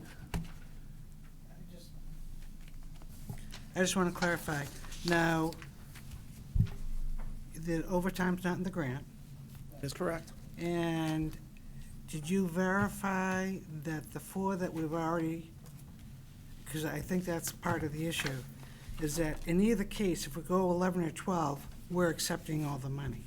It's just a matter of whether it's distributed, and is it approved that the 4 we've already hired can be counted? Yes. Yes, I talked to FEMA, the lady who is doing our grant management, and I had a conversation with her last week. And basically, she said that the grant, when we wrote the grant, we had 36 positions. So as far as FEMA is concerned, 36 plus 8 is 44. If you want to go, you have to cover the cost of the 4 people you put on board in July until the start of the grant. And what happens there is that we have to cover that cost. And then once the grant starts, those 4 can roll into the grant, as we hired them in anticipation of getting the grant. That's what FEMA said. So is it my understanding that when the grant was written, we had 9 per shift? That is correct. So are you saying that the calculation was based upon increasing it to 11? That is what FEMA is considering, yes. If I may, But we also have but we did hire 4. We did hire 4. Because we knew we needed to. Right. Yeah. We also have our grant writer here that might be able to answer any questions that you might have as well Okay. on how it was. Good evening. Good evening. My name is Greg Davis. I work for the First Respond Grant. I hope this is on. When we originally started doing this grant, a couple of years ago, it went through a couple different times. One time it did not get funded with my company. The second time it did. When we started the grant, Chief Duke, myself, Lieutenant Bickford, everybody else was involved. There's 5 people involved. That the grant had 36 full-time firefighters, floor firefighters, working. In July, Chief Duke got an email from FEMA, and I actually have a copy of it, that asked for your staffing levels, what the minimum staffing levels are, what you have in your community at this point. Chief Duke responded, I believe it was the end of July timeframe, I can give you the exact date, that the community had 36. The town had hired 4 people on duty, 4 more full-timers, which gave you a total of 40. And if the grant was awarded, you would have 48 members total for the department. I can tell you from the grant world, there was 1,350 grants submitted nationwide for hiring of firefighters. 177 of them were approved. That's a very small number for a very large number of grants. I understand it's fiscally conservative. You want to try to save some money, but what is it doing in the long run? When was the last major hiring prior to July? It could have been, I don't know, 5 years, 10 years ago, 15 years ago. Have the call volumes gone up? Most likely. Because we went through all the statistical data with Chief Duke and Lieutenant Bickford and everybody that worked on this grant. There was a lot of personnel time put into this to build this grant out, to make it to the forefront to be awarded. In the state of New Hampshire in the last 5 years, I believe there's been 10 or 11 grants awarded for hiring, for SAFER. To get awarded a grant of $2.5 million to your community is astronomical. That is, I mean, the next closest one is Kennebunk, Maine, and they got $2.6 million, another one of my clients. Then you have Boston, who got $24, $25 million to hire 86 firefighters. If anybody has any questions, I'm more than happy to answer it, and I believe Mr. McCallie did speak with FEMA, and they will allow you to supplant funding for the 4 that you have already hired. But you've already hired those 4. You absorb the cost. There may be, some of my questions on the uniforms and stuff like that, in gear, you already paid for it. You can't use that money. You've already spent that money. So it's, in the best interest of the community and the people you serve. I was a firefighter for 30 years. All the people are our customers. If we're here to serve our customers best, let's give them the best possible service we can give them. So, if anybody has any questions, I'm more than happy to answer any questions. Any guidance, anything you guys want to know, I'm more than happy to help you out. Thank you. All right. Before the conversation, we're gonna spend the money. The issue is how, okay? So there's no my opinion is, I think everyone's gonna spend the money. We're sending none of it back. It's how it's being distributed. That's the debate. And absolutely, that is one of the big things. I have the department in Washington. They put in for a SAFER grant in 2003. They contacted me last week. They have not been successful on any fire grants since 2003. 18 years, 17 years of applying. They put in for the SAFER grant, and they did some, I wouldn't say weird, funky things, or denied it. She didn't get into it with me. She's a very intelligent grant writer, but they have not been awarded 1 penny from FEMA on the fire department side since 2003. So take that for what it's worth. And We're gonna use it. It's just how. excuse me? We're gonna use it, I think. It's just how. Do you mind if Lieutenant Bickford speaks? Sure. I think actually someone answered that question. I know there's some concern. It almost sounds like, reading between the lines, we may have pulled a fast one or something like that. That's not true. In my narrative that Greg and I wrote, it says there's a potential for a 10th firefighter to be hired. It's in there. So everybody's well aware that that was there. This isn't anything nefarious by any means. I understand. Okay, are we all set up here? And I'll open it, if there are any more questions, what I was actually looking for. I didn't ask it that way, I suppose. For the I was gonna open a public hearing. And then we can discuss it. Okay. At 8:34, I'll open the public hearing, so if anybody would like to address this, if you could come to the mic over here, or feel free to move the gentleman at the table if you prefer to sit. No? Should I give it a minute or fake a minute? I'll close the public hearing. If there's nobody desiring to speak, I close the public hearing at 8:35. All right, any thoughts from the council? Well, I would like some opinion from Paul. What are your thoughts? And you can talk pro and con. I'm not asking for a commitment, but pros and cons. Pro right now for 11 is that if you go to 11 and you drop 1 to 10, it's same apparatus will be rolling, cross-staffed. That's a pro. con is you won't have a ladder, and it could be, if the ambulance is out and a fire comes in, somebody has to jump off another vehicle to get the ladder rolling. That's a con to 11. Pro for 12 is you have 12 guys on, you have dedicated staff to each vehicle. Con is if you drop to 11, you're back in the same situation of cross-staffing one of the vehicles. If you stay with 10 and 11, you have a floater. If you can bring up 11, please.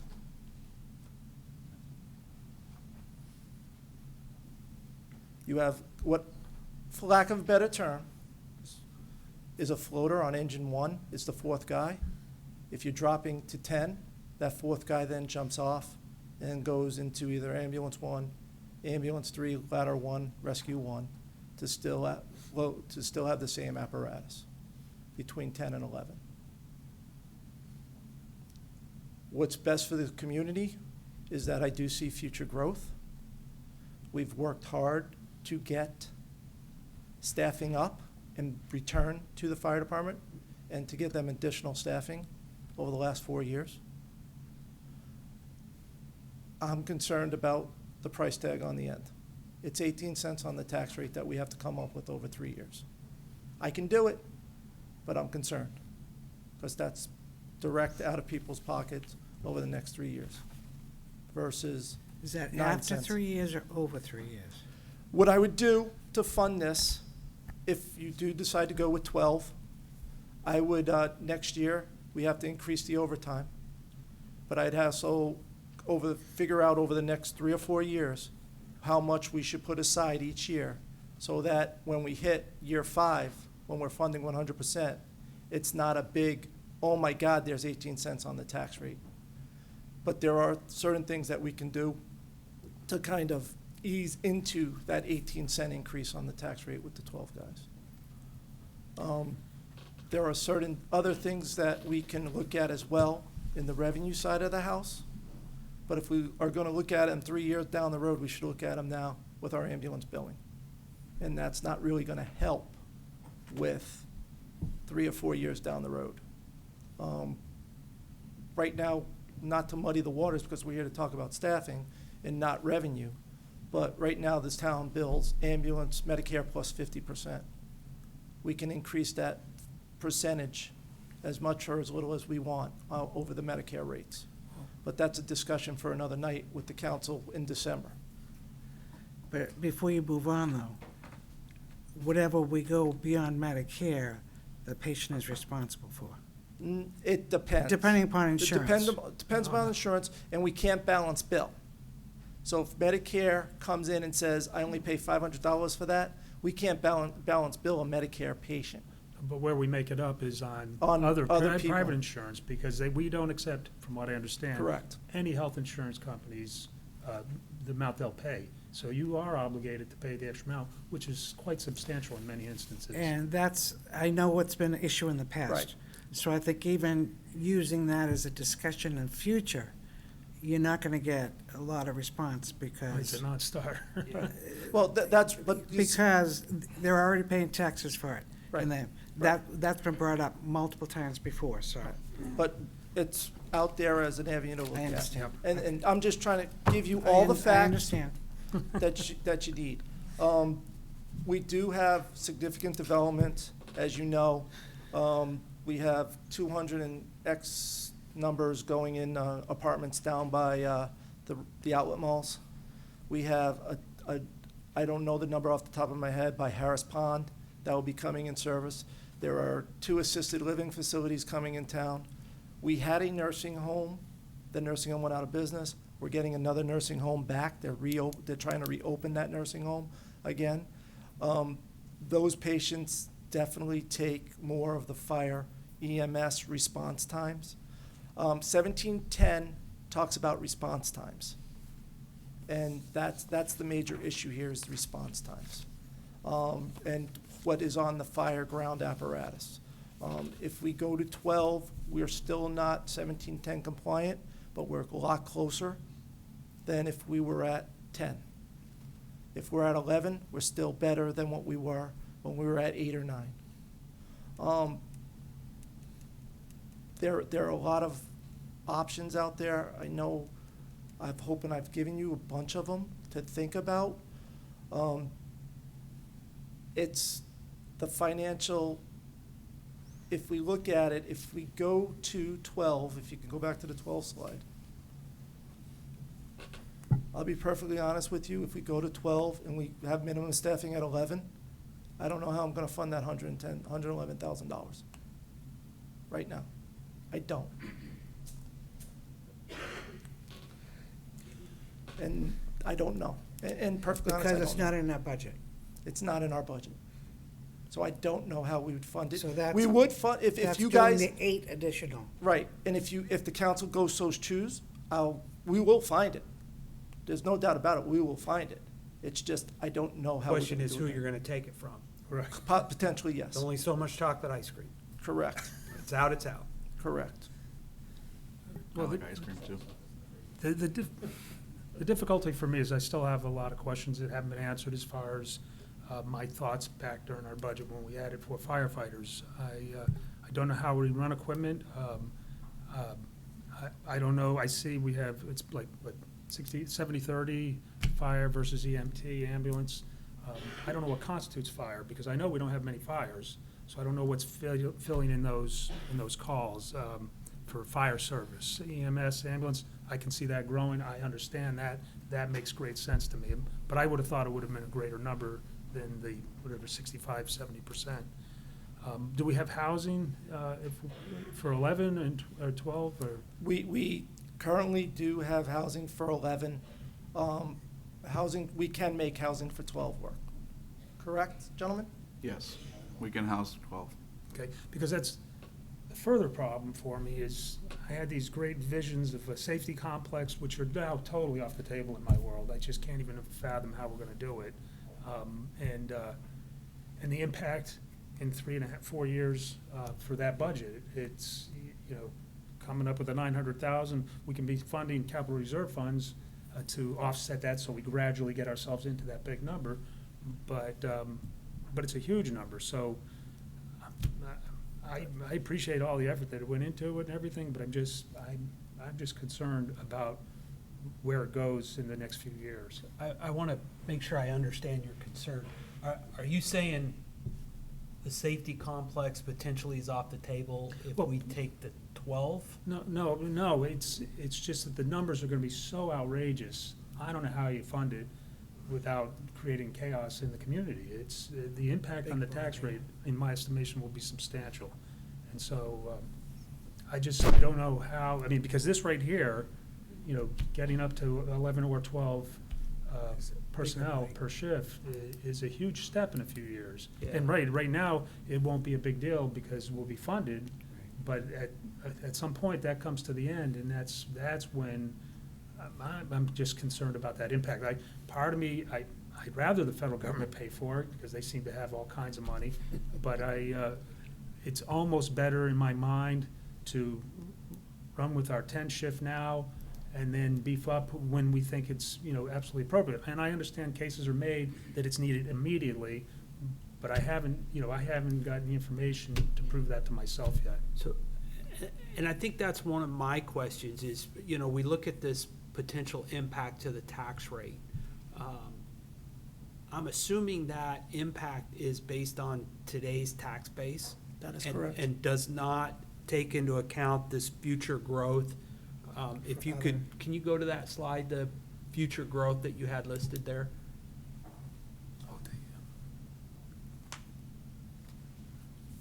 So when we see the future, 143 new homes, 5 apartment buildings, and the remainder, obviously our tax base is gonna grow. We just don't know how much it's gonna grow.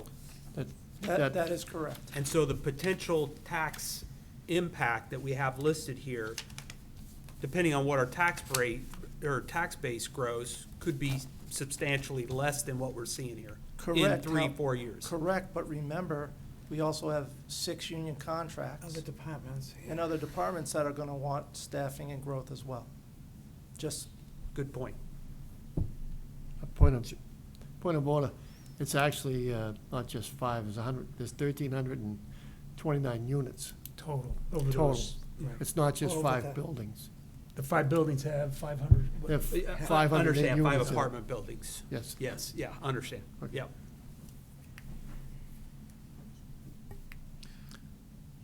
So Sean. just to clarify with the fire versus EMS, we can break those calls down even further.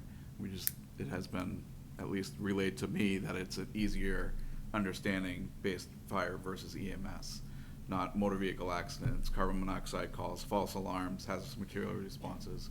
We can break that down for you by district even if you'd like. But the staffing model that we feel is most efficient is that number 12 based on all of our call volume. We may send one ambulance out and they encounter a patient that they require more help with that may be slightly overweight or on a third or fourth floor that there isn't an elevator in and require an engine company to come get them. So that takes 5 people out. Or if they're even more seriously or it's a traumatic injury and they have to be lowered, moved, lifted, then we require another 2 people on the ladder truck or pulling another engine out. So while it is very simple to say it's fire and EMS, all of those calls change complexity within minutes of arriving on scene. So again, we can break that down for you. Again, we can break it down by district if you'd like, and I'm more than happy to share all those with you. 12 seems to be the best number to be progressive, to see that our town is growing exponentially. Our population could grow to the size of a small town in the next 3 years. So this gives us the best chance to be proactive versus reactive. Oh my gosh, if we come to you in 4 years and say, we need 4 more people or 8 more people to staff another ambulance, it seems like we set ourselves up better to have this continuation where Mr. McCallie said we can change the way we save that money towards the end. And again, I know that the billing of patients and charging them for the service that they already get taxed on to exist.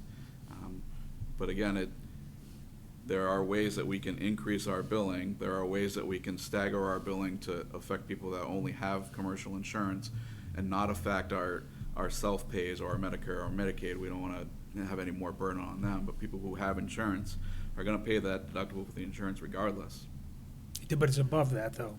I'm sorry? I believe it's above that. It's not just their deductible, they have to pay above and beyond what's allowed by their insurance company, then they have their deductible. But if we bill higher than that, they're paying that as well.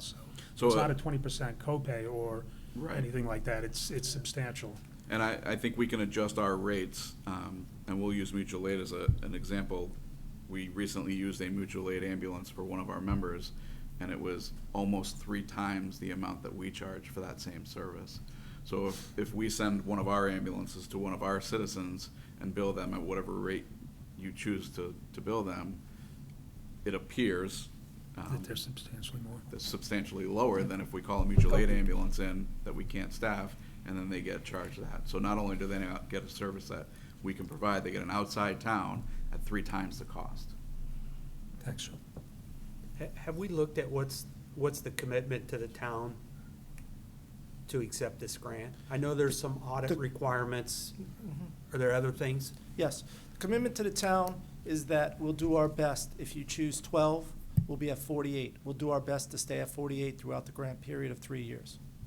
If we choose 44, we'll do our best to stay at 44. That's commitment to the town. There's also a financial commitment to the town that the finance department, which is nothing new, will have to send reports in, as well as the fire department will have to send reports in to FEMA for reimbursement of this grant. It's not, they're not writing us a check for $2.5 million tomorrow.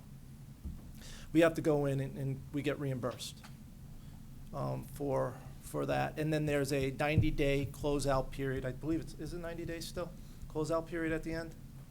The closeout period right now, even redid their computer systems, it is not operational.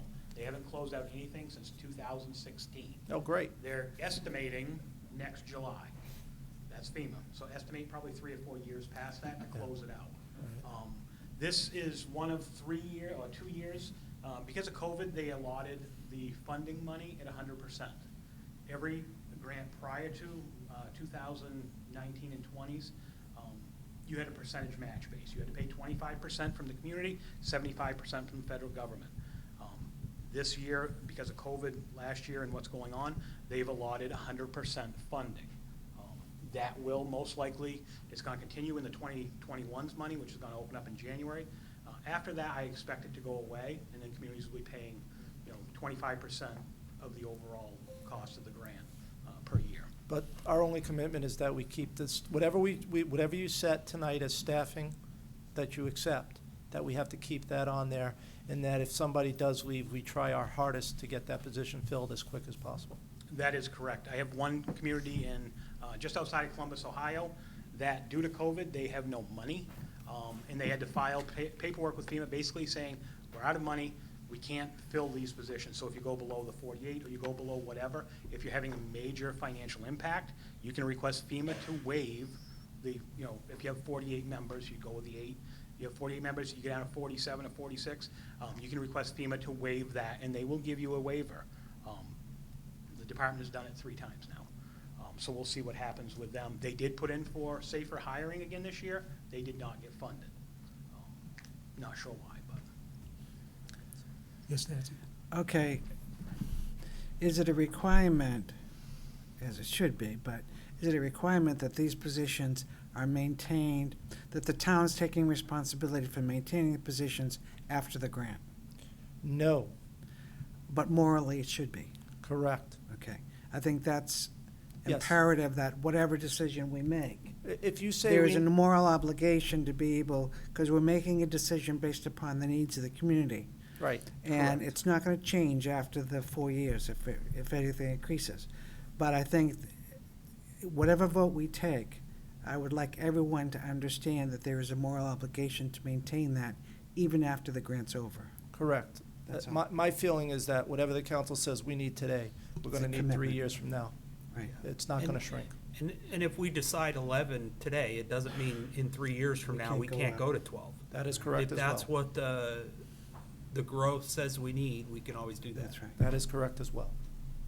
Does a grant allow for the way we currently do it? We staff to 10, don't backfill until we're down. The grant basically is looking at FTE on the roles. If we have Okay. 44 firefighters, they expect us to keep 44 firefighters as much as possible throughout the grant. But we can do what we're currently doing. That is, what you're from telling what me. I was told today by the FEMA representative, yes, that is correct. Okay. What's the pleasure of the council? Can we go to one more? Yeah.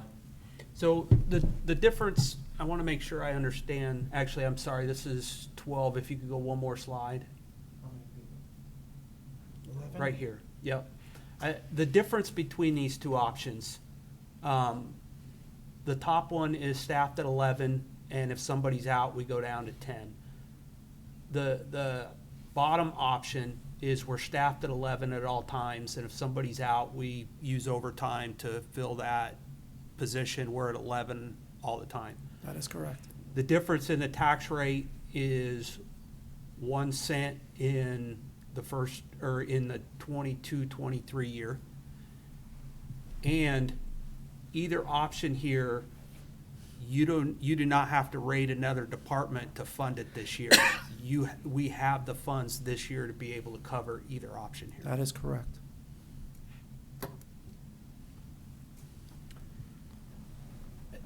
You know, for me, I know, this is just my personal thought, I know I've heard a lot of heartburn from the fire department about reducing staffing at night. And so, you know, in my opinion, if we can take this grant and maintain 11 personnel day and night, and then in 3 years, if we have a reason or a need for a 12th firefighter, we cross that bridge in 3 years when that need arises. That's my, kind of where I'm at on this.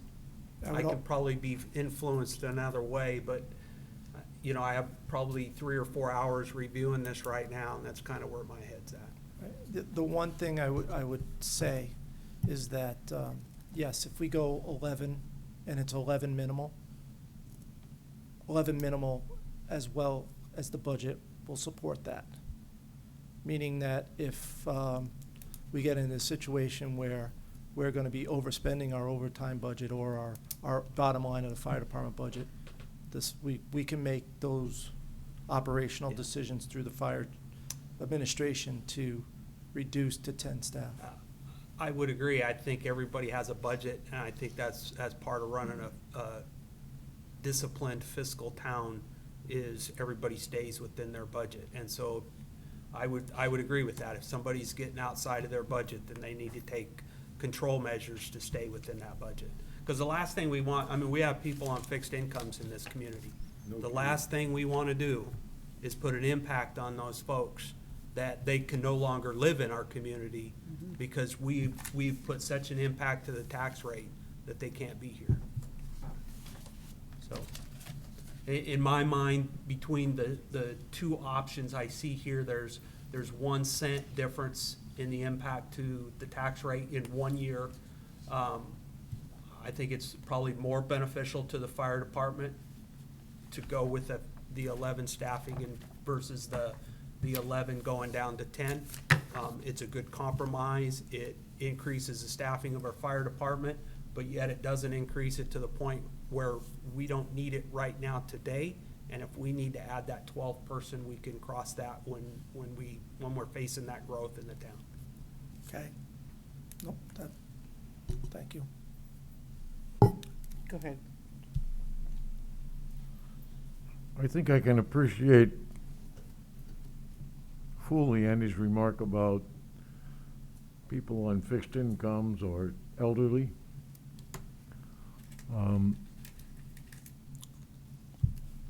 I'm torn right now between Andy's good sense and also the I want to call it the mind of the community, but the sense of the community. If we go to the 11 now and say, well, you know, very possibly we're going to 12, 2, 3, 4 years out. I don't think the community remembers things that long. I've been here for 52 years, and I remember some of the discussions back then about this kind of taxes. I don't remember them all. And in a very short discussion earlier,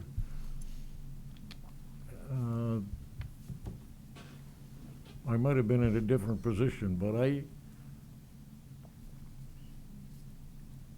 I'm going to say that right now I'm thinking that, you know, at least we've brought ourselves to the point of looking at real numbers in terms of tax rates for what we know today. That's been very helpful to me. All of which to say, we're going to grow there anyway. Grow, not go. We're going to grow there anyway. And I say go with the 12. Thanks. Well, we need a motion to do anything, so I don't know if. Well, we're still discussing. Yeah, I'd like to hear Nancy and Nancy's thoughts on the subject. If we could. My only, I'm of multiple minds. What else is new? I think I'm closer to Andy, doing the 11, but not just doing overtime every time. Because of the following reason. This is one department in the town. The town's grown. We're recognizing that. We recognized it when we added the 4 already, when we didn't know if there was going to be a grant or not. Recognizing and hoping that there'd be more positions to come. We have a police department who's in the same position because they are needing to respond to their job as the community increases. And they deserve it, and you deserve it. So in order to be able to keep that in mind, I just feel like I feel more comfortable with Andy's compromise. And I do think, I did not think about maintaining 11, but I think you've convinced me to keep it 11 minimum. That anybody that's out will be covered. I think that's a reasonable compromise. But this is where you need to know where I'm coming from. That we can't just think of the fire department. I think we have. I think the CIP with the 2 new trucks that we've been planning for years, thank God. Paul was able to do miracles and get 2 for 1 basically. Did that.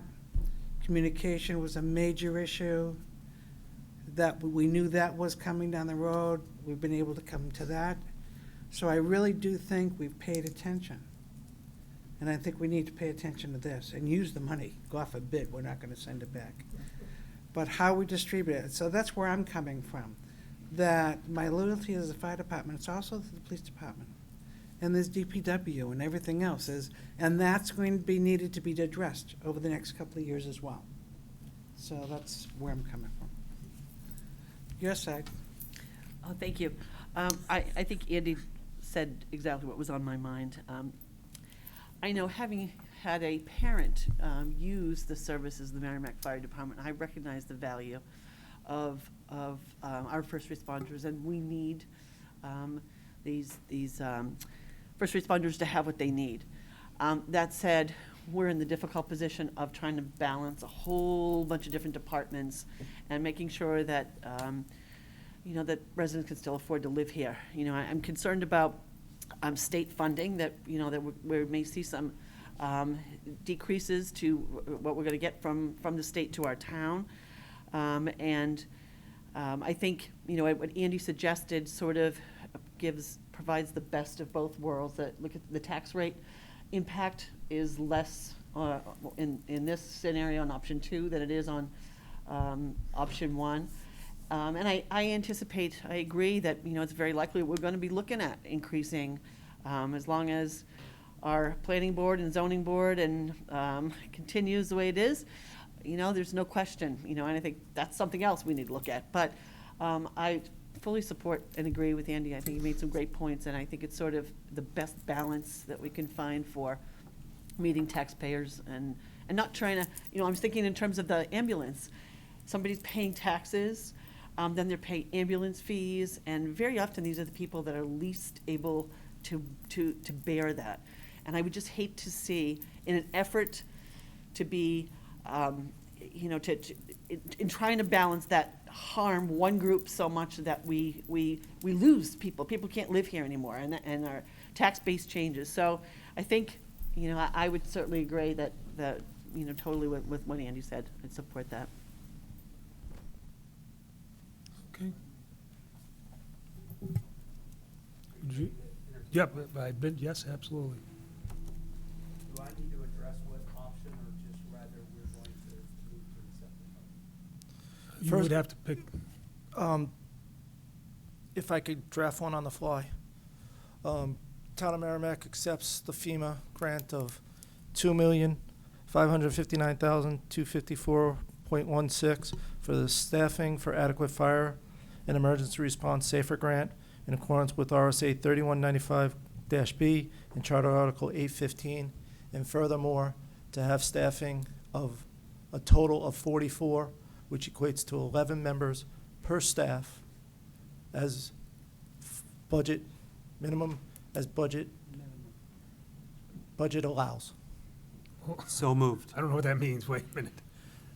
As the budget allows? Budget allows meaning that if over time, if they're going to overspend their bottom line budget, it gives the fire department and fire administration operationally, management operation to say, we're not going to, we'll staff back to 11 guys until midnight, and then overnight we'll be at 10. Okay. That's what that means. They have to operationally be able to be allowed to manage their department Okay. and their budget. Very good. But we're saying that they should staff to 11. Correct, as budget operation allows, minimum staff to 11. minimum staff. And to allow the town manager or his designee to sign any and all necessary paperwork. You want to say so moved? So moved. I'm not going to try to regurgitate all that. Don't ask me to repeat it. Isn't gonna be a Billy It'll be Boy. in the minutes. I'll second it. All right, Andy, would you like to discuss your motion? Do you want to discuss it further? I have nothing further. Very good. Anybody else? All right, all those in favor of the motion signify by saying aye. Aye. Opposed? I'm opposed. Abstain, 401. 410, yes. Thank you. Thank you, guys. Thank you. Thank you. Thanks. Half a loaf Right, is we- better than Mr. none. Chair, we can bring back Yeah. off the table number 3, public hearing release of previous dedicated Elizabeth Drive. We do have answers for you now.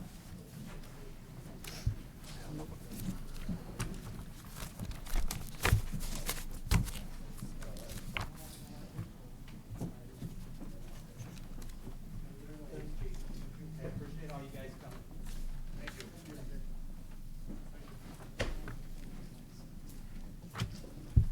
Did you, somebody, we need a motion to pull it off the table?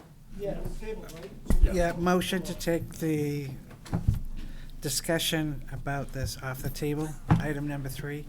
Second. All those in favor signify by saying aye. Aye. Five And zero zero. Mr. Chair, just to clarify, you're still in public hearing Yes. now. As I understand it, you haven't closed the public hearing as of yet. We hadn't, I thought we did, but No, maybe we just- did. I think you tabled it. Actually, they closed it at 7:45. Oh, you did? Okay, okay. They were in their discussion, and that's when the question came up. Got it. Oh, okay, you're right. I misheard that. Is that all Okay. right to do it? Yeah, That's okay fine, still? that's fine. I missed that vote, that's Yep, all. no, So, perfect. Yeah, okay, so, I went back with Dawn and looked at, some of the documents, that we had. I looked at the planning board meeting minutes, from April 20th, which is when they granted the conditional approval.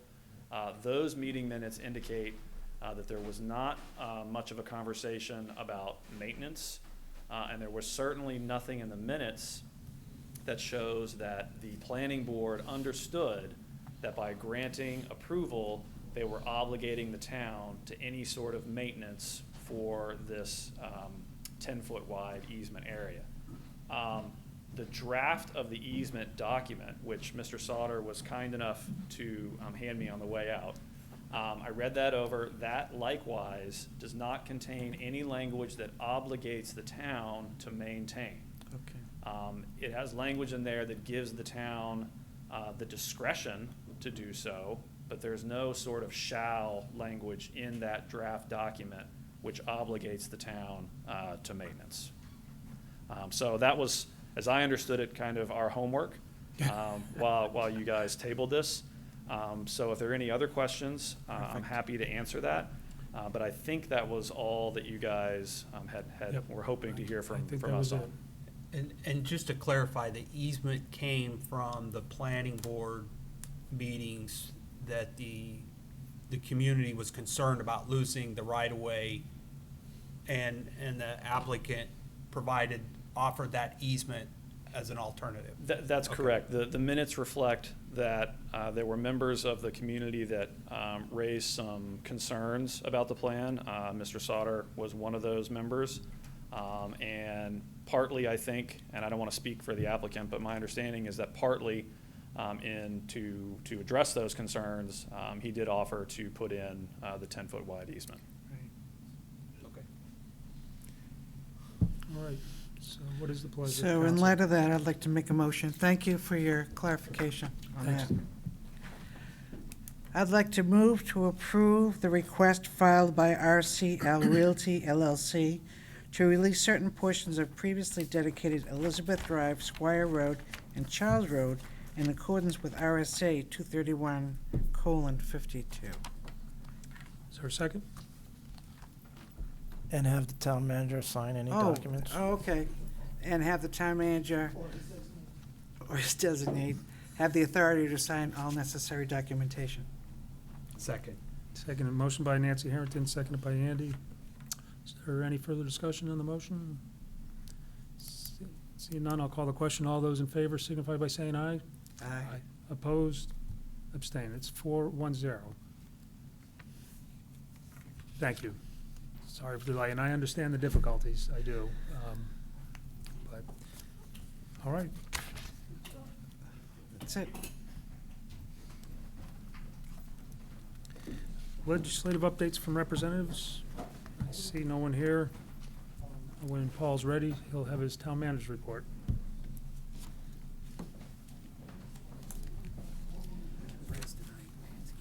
Say what?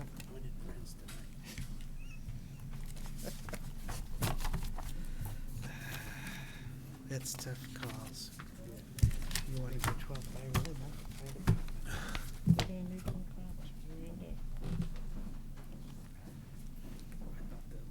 Mr. Chairman, because of the hour, can we please move new business item number 1, authorization of issuance of building permit?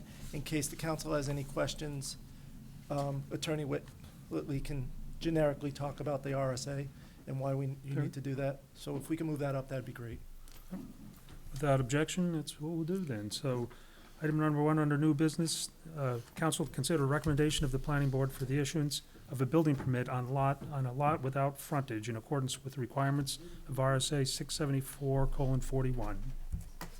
You mean he doesn't want to wait around for us? He's expensive. That's probably more. He'd stay all night if he That's- wanted that's to. mo- I that won't is let him more stay the all point. night, though. That is more the point, you're right. All right. Did you want to speak to this? I don't want to carry this any longer than it needs to be. All right.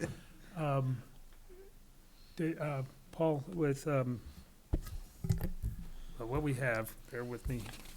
Let me get up to my. What we have is a road that is without frontage. It's buried in the back of parcel 416, no, 312 Babusk Lake Road. And so they're just, apparently, I never understood this, but we have to authorize the permit to go forward because there is no frontage. The RSA's make it so we have to do that. Correct, because of Class 5 versus Class 6 roads. This is, Babuzik Lake Road is what, a Class 5 road? There's no frontage on a Class 5 road. He has frontage on a Class 6 road. So in order to get him to be able to do his building, because he has no frontage on a Class 5 road, the council needs to approve this variance for him to build. Yep.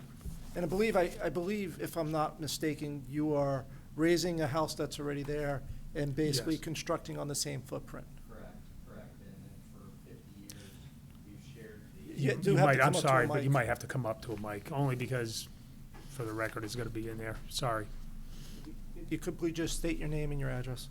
Sure, my name's Rod Ruland, and we have a property at 312 Babusk Lake Road, Merrimack. Is the light on? Yep. There you it go. is. And so for 50 years, the former owner used the same shared lane, which is called Gooder Lane, which we share currently with the neighbors, and that's how we access Babusk Lake Road. Yep. So by law, we're required to issue that building permit or authorize the issuance of the building permit. That is correct. Even though it's already a pre-existing entrance? Well, he wants to tear it down and, yeah. Well, the site, the building he wants to. Right. Right, But if you're not changing the access, or are you? No, we're not. Right, but because of this. we Because have he to do doesn't it. meet the criteria. Yeah. The construction is what triggers,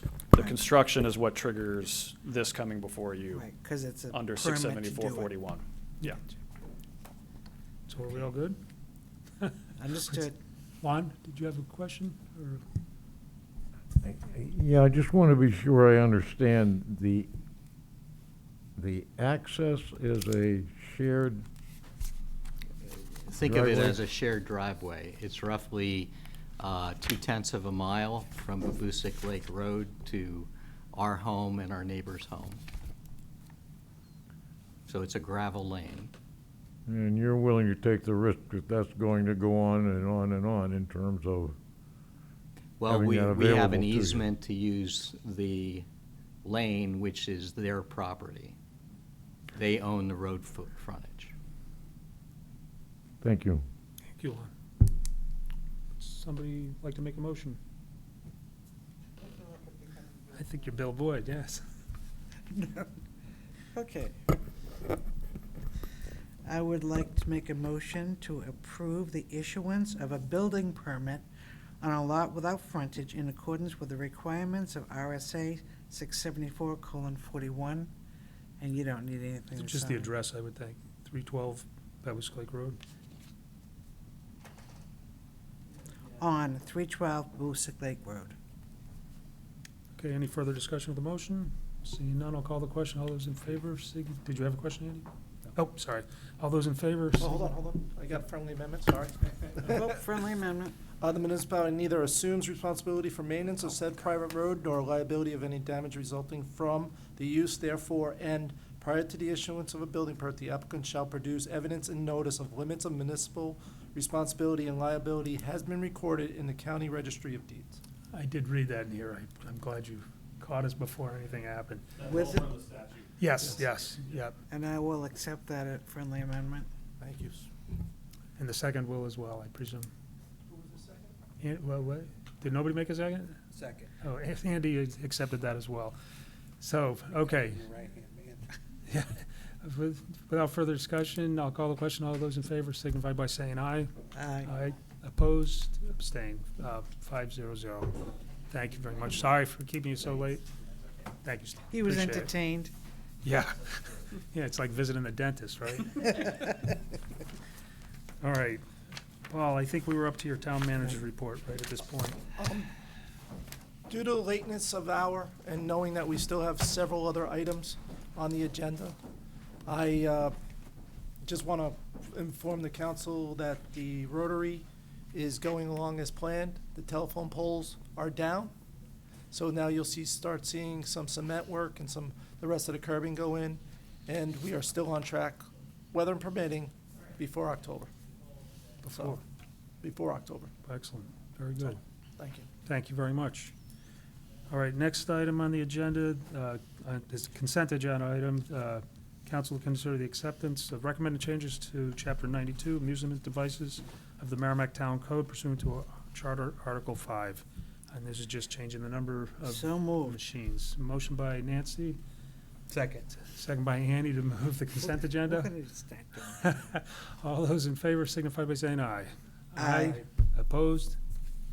Opposed, Alon's opposed, so it's 4-1-0. All right, next item is old business. There's discussion of proposed consideration to use the American Rescue Plan Act of 2021 funds for private well owners. And Nancy, did you? Yes, we raised this at the last meeting and tabled it till today, so people would have a little bit more time to read the packets. Was it tabled, though? Yes, it was. Then we have to remove it from the table. Remove it, go ahead, make a motion and remove it from the table. Motion to remove it from the table.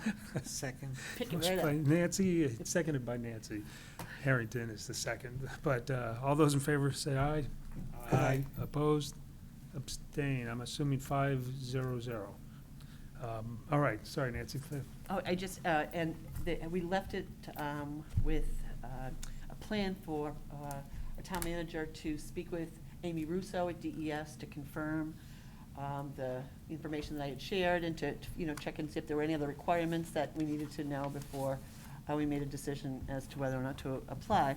And I know that our town manager did speak with Amy, and I'm sure he could tell us what his sense was after she shared whatever information she had. Thank you. Thank you, Nancy.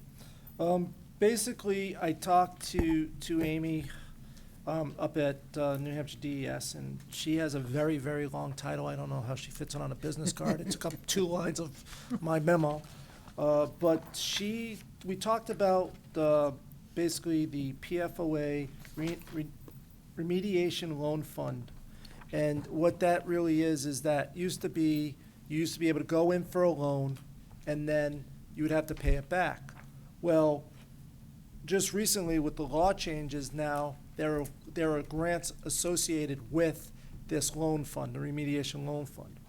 And you have two options if you want to go and apply for this grant. The first option is the town to hire a contractor to install point-of-entry systems, POET systems, for each of the homes in exceedance to the AOGSs.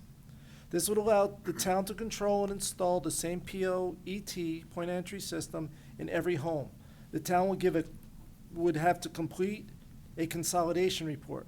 Consolidation study report requires the town to hire an engineer and do a cost analysis to see the connection between MVD or a point-of-entry system, or even a combination of the two, which one would be best for the town. That would delay us getting people who are over the AGOSs a solution, because they would have to look at the areas of town that are outside the blue descent decree between St. Cobain and DES, and look at all those areas and see what's best. And we do have some areas where there is water or water lines that are already, MVD has structures and water lines where they would just be able to hook up to MVD water, or there are other areas where they might be extending water lines, which could take a construction season or two if that's what the engineer says. And then you cannot break from what the engineers say. So if the engineer says this is what the town should do and this is the best option, that's how we have to follow it. The other thing is I don't want to be responsible for telling every homeowner that is over the AGOSs that this is our vendor, they're going in there, they're ripping up your lawn, they're doing X, they're doing Y, and then we're liable if he damages anything. So a better option when I'm talking to Amy is that this option is the preferred option and would be the quickest and easiest for the town to move forward with the grant, is this option allows the town to apply for the grant and allow reimbursement for a POET or a connection to MVD. Why that is important? You might have somebody who is on an MVD water line that wants their own point-of-entry system. If in the option one, there's no option. You got to connect to MVD. That's it. We're paying for it. That's what you got to connect. That's what our consultant said.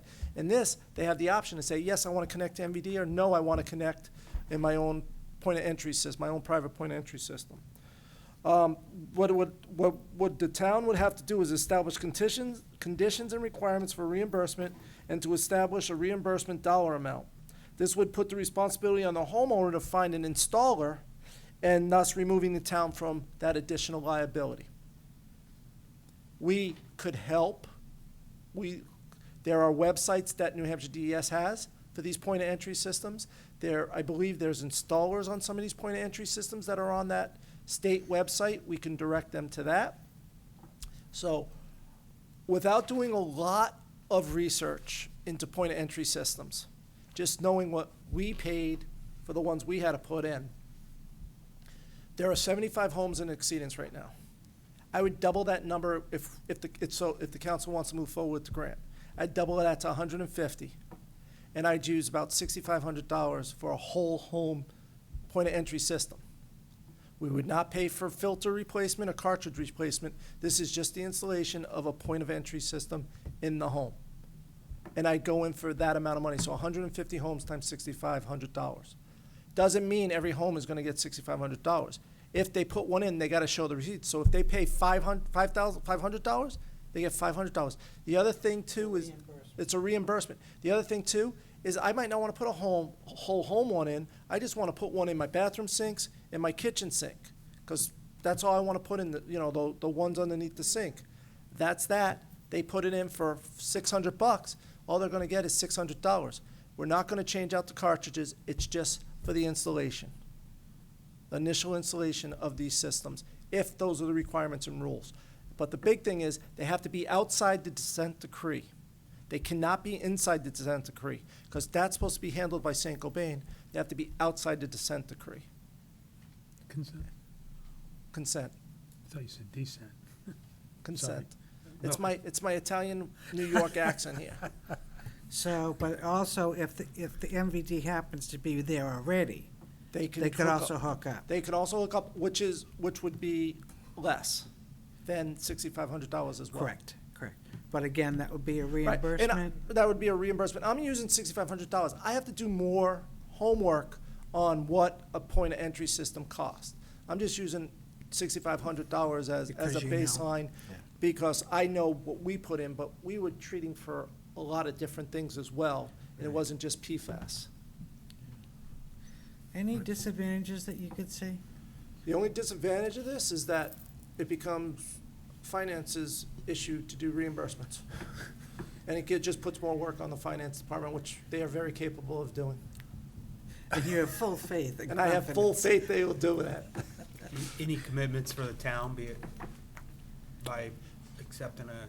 Nope, the only commitment of the town is that we will issue the grant in accordance with the rules and regulations that we set up. And it's really I included the application, it's really a simple application to fill out with this. And what Amy did say is that it's first come, first serve. So if we want $650,000 or $300,000 or Take it $3 on. million, it's first come, first serve. So, and they would look at the merits of it. And how much was this fund again? How much is She available? didn't really give me a dollar amount on the fund, because she might have been afraid that I might have tried to exhaust it. But, you know, it's significant, because it's a remediation fund. And they got money from the ARPA, federal government, they got money to do this. And so just the numbers you threw around, it's 975K. We think we're have a very good shot at getting that if we go in for that amount. Yes, because she told me that it hasn't really hit the street yet, but once it hits the street and once it becomes more popular and people find out about it, they're gonna do it. We talked about what Londonderry did. Londonderry applied for a different grant Right, and for got Nancy, yeah. $500,000 for 100 homes at $500 a home. I just want to answer your question. If the $4.5 million is for grants, and we can apply for up to $1.5 million. And according to my discussions with Amy, is that she sees no red flags at all. The other thing that I don't know, maybe Paul can clarify, and whether Amy addressed this with you, was she said that we also would be eligible for the state contracted rate for those poets. Now, I get that if people are going to purchase them themselves. That would be if we wanted to purchase them Okay. and put them in. But once again, I think the liability Yeah. is just too great, because what might be good for me and the gentleman that we might hire to do this, if he goes in there and breaks a water line by accident, now all of us, or doesn't hook it up properly, and now all of a sudden our basement floods, we're in for thousands of dollars of liability versus, hey, you hired the guy, I'm sorry, it's, Makes sense. Right, I'm just wondering though, if not, I mean, I get keeping the town out of the purchasing part and everything, but I just wonder if that state contracted rate would be honored for homeowners going to. I don't, no. No? It's It'd have to for, be it'd be the municipality doing Okay. that. Okay. And the preferred option, there's no engineering required. No engineering required, we just go in and Homeowner, we it's set up. available, go purchase, submit a reimbursement. Before they can start, we would put the grant in, and as we're waiting for the answer on the grant, because it still would take, it's not gonna be overnight. I'm not gonna get an answer. If I put it in tomorrow, I'm not gonna get an answer Monday saying you're approved. It still needs to go in front of governor, council, and gets reviewed and everything else. We would have time to establish requirements and rules and regulations of what we're gonna follow, and that would have to come back to the council to vote on it, so that it would be known by these people what we're Procedure, reimbursing for in this procedure. Lon? Yeah, I just want to be sure I understand. We're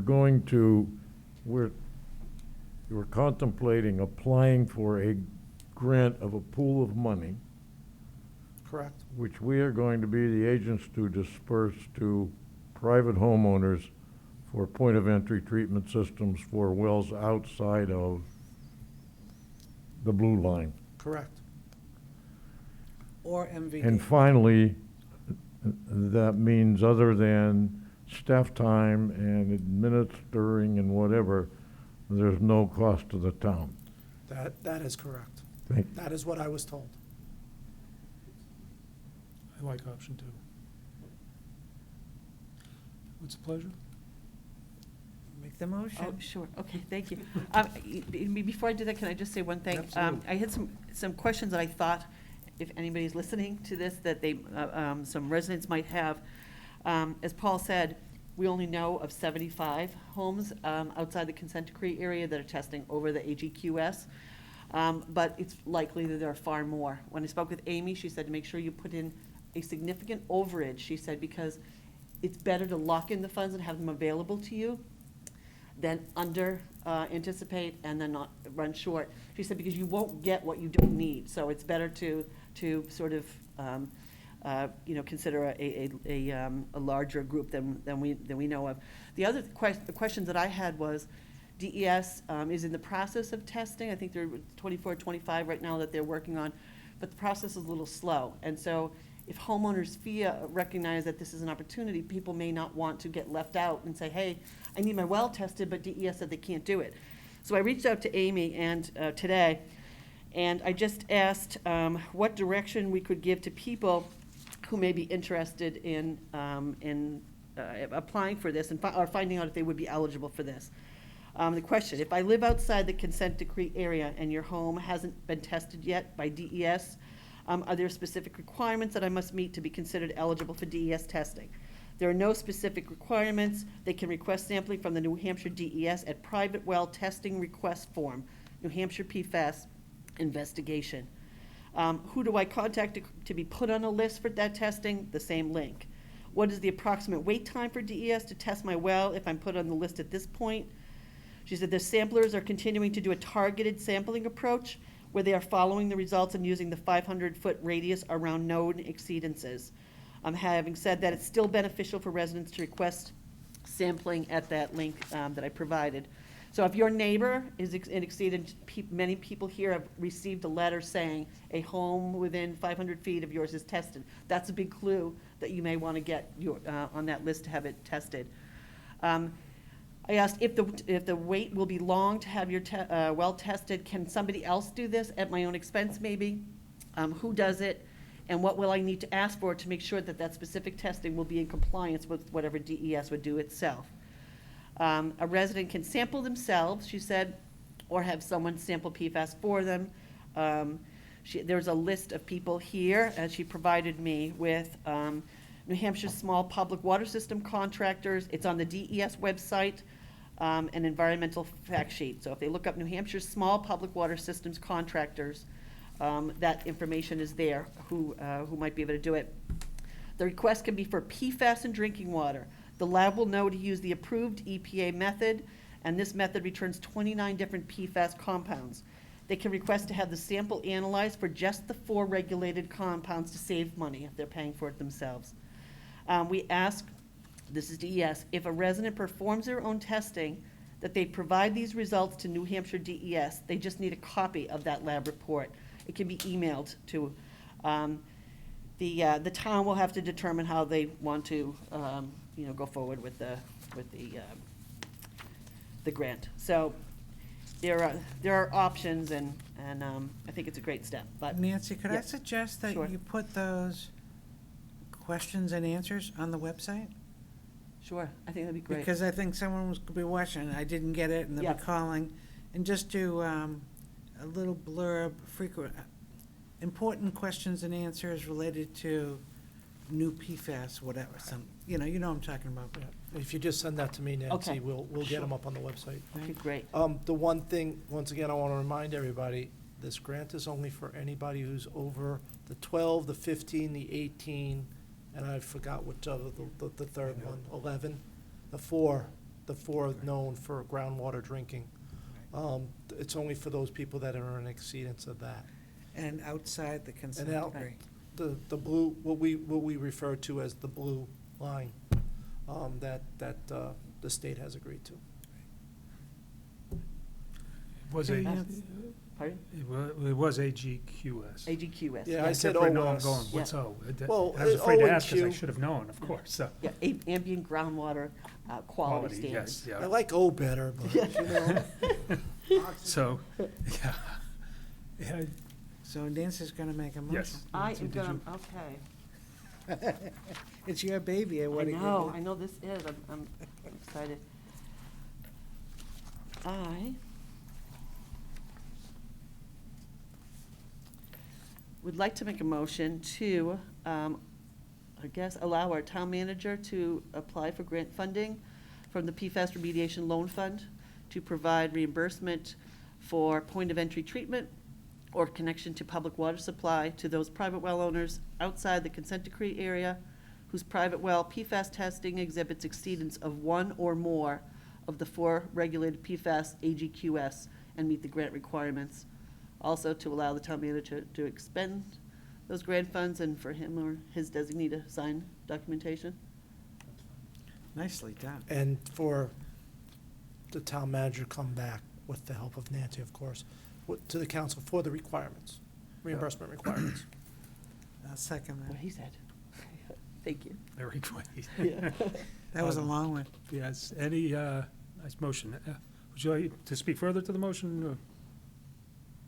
Good.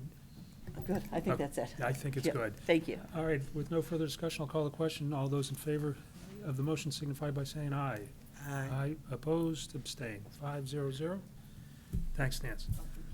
Chief, I apologize. Hey, actually, we've done pretty well. No, yeah. That's what I was saying First earlier. of all, before this gets to, he feeling bad for him. He came to me Wednesday before the deadline and said, I need this on the agenda. I said, I have a packed agenda. He goes, Paul, I'm okay with it. I'll be there until 11 o'clock. I'm good until 11, which he said. So we were feeling bad for you, but we. No, and it's moved quite along, so. It has moved on. Last person standing in the audience. So, it's good. All right. So, Hey, Chief. Oh, wait, let me see. We're,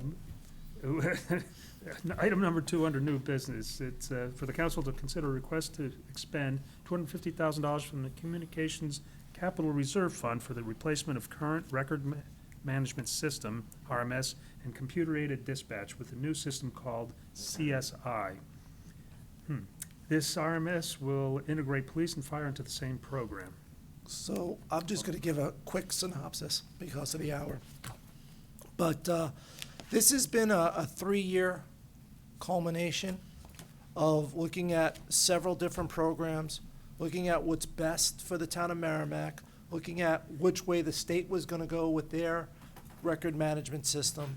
And this provided us with the best of all worlds.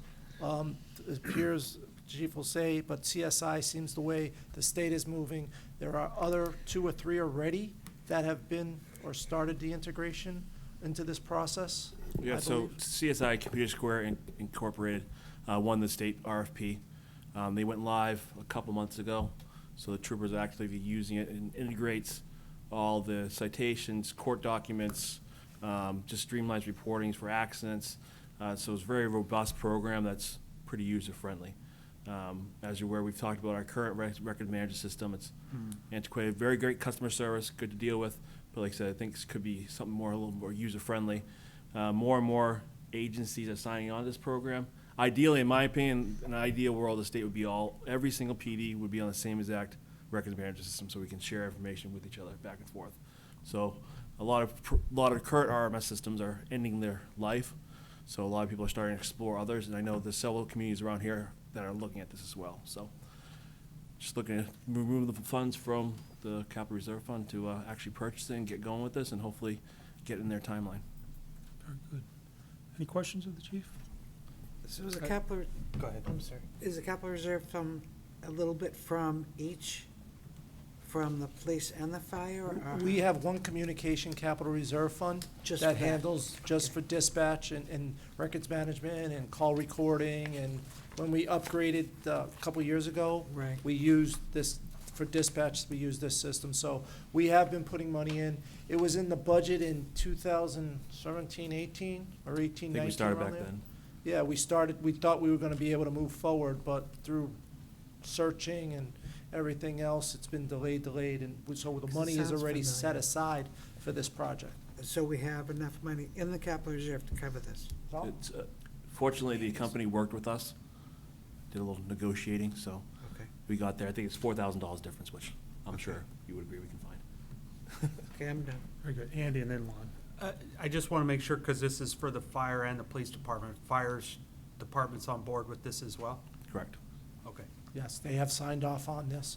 And actually, the reason why we're here tonight is because we need to get in the queue that much quicker, because their firehouse software they use goes out as of 12/31/2021. Midnight on December 31st, their system is no longer supported. All right, Lon. Yeah, Chief, well, there's a disparity between the 250,000 withdrawal and the backup you gave us in terms of invoice. Correct, there was $4,000 difference. It's calling for 254. Right, Correct. we- Yeah. We will find the $4,000 within the chief's budget. There have been significant salary Did I savings. miss that Or the fire's earlier? budget. Yeah, I missed that earlier, I'm sorry. No worries. Thank you. nope, no problem on, but yes, no, we will find that money in the police department budget. I think they were talking chief salary or something, weren't they? So, are there any further questions? No, seeing none, I'll entertain a motion. I'd like to move to approve expenditure of $250,000 from the Communications Capital Reserve Fund for new record management system for police and fire department. Motion by Andy, seconded by Nancy. I have to delineate. Nancy Murphy. Any further discussion? Seeing none, I'll call the question. All those in favor signify by saying aye. Aye. Opposed, abstained, 500. Thank you. Thank you much. And then we have item number 3, under new business. The council will consider the acceptance and expenditure of a donation in the amount of $300 from resident John Karsh to the Merrimack Police Department to be used towards community-based outreach programs pursuant to RSA 31:95B and Charter Article 8, Section 15. So a resident named John Karch reached out via Facebook to us, and an inbox message indicated he wanted to make a donation to the police department because he supports law enforcement. I spoke to him on the phone, and with the size of the donation, I think it'd be good to be able to use it for different community events, for outreach, community policing, different things we can buy to hand out to kids, pay for music at some events. So we have a general fund that we keep on using for the DCU, as we talked about, I think, a couple weeks ago. Just be similar to that, those type of events. Excellent. And thank him for us. Lon? Of course we are. I move we accept the donation of $300 from Merrimack resident John C. Karsh for the community-based outreach program for the Merrimack Police Department. With my thanks, and I'm sure the thanks of the council. Absolutely. Friendly amendment, could we just say accept and expend? Please? Can you say, yes? Thank you. Motion by Lon, seconded by Andy. Any further discussion? With definite thanks to Mr. Karsh. Thank you. Call the question. All those in favor signify by saying aye. Aye. Opposed, abstains, 500. Thank you, Chief. I'm not gonna stick around for Oh, no, you might. It's not 11 o'clock.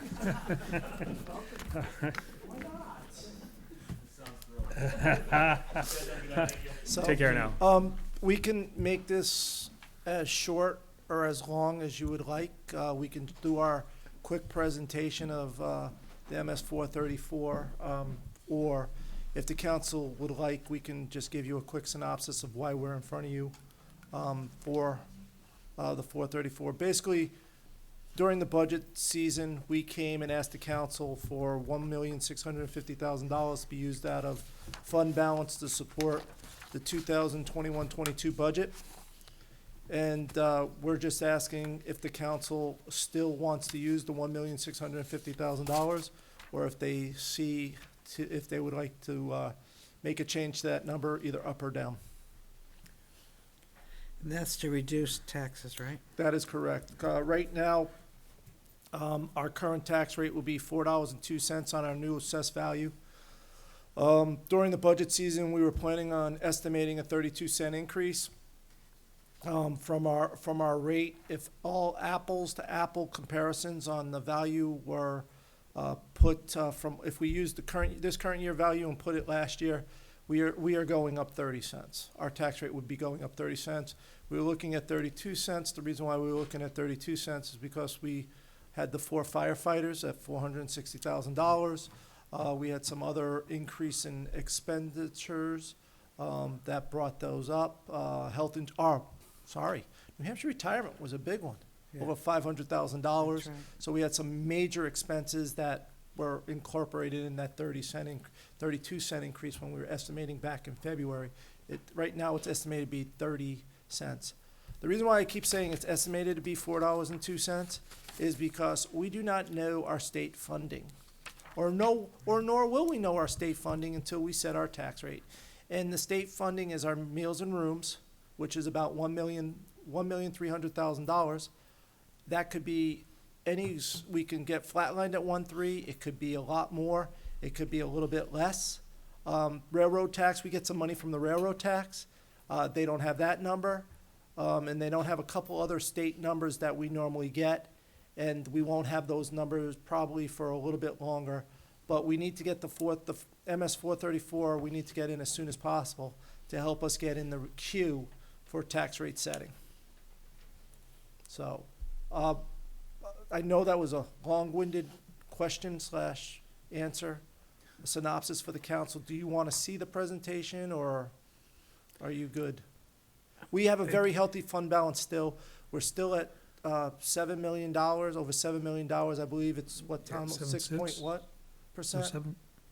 6 The 6% point. is what we're projecting it to be at the end of 22, 23. Right, so we're projecting to be at a 6%, which is right in the middle of the 4 to 8% fund balance number, and I believe that was a target of the town council to be around 6%. So with the $1.6 million, we'll be pretty close to our projection of 6%. I guess my only question is, watching what what this council's done in previous years, you've used that fund balance. As you're drawing that down, there was some capital expenditures to do that. Correct. So One time. if we're at the target of 6%, in that those capital expenditures, in order to keep that same expenditure rate, those now have to go into next year's budget? We use one-time capital expenditures. A part of the $1.6 million that we're using is for the 53rd week of payroll, which is about $350,000. So we're using some of that money for that. So it's not there. And the council made a decision to increase paving while we could. And we used some of that money in this fund to increase the paving while we could. It also increased the road infrastructure capital reserve fund while we could, to get that balance up, because we are always on the forefront. When I was finance director, DPW director, Fox would come to me and say, we got a chance of moving our bridge forward because XYZ doesn't have the funding. Do we have the funding? And I'm like, yeah, Kyle, we have the funding. And that's why we bumped it up, because we knew we have the Route 3 bridge, which is gonna be expensive project and with other projects as the roundabout, and then the Turkey Hill Road not Turkey Hill Road, that's down there, Wire Road intersection, we have that money now saved for those projects that are future projects, that if the money does become available, we can say, yes, we're good to go, thank you very much, move us up so we can get these projects started. But the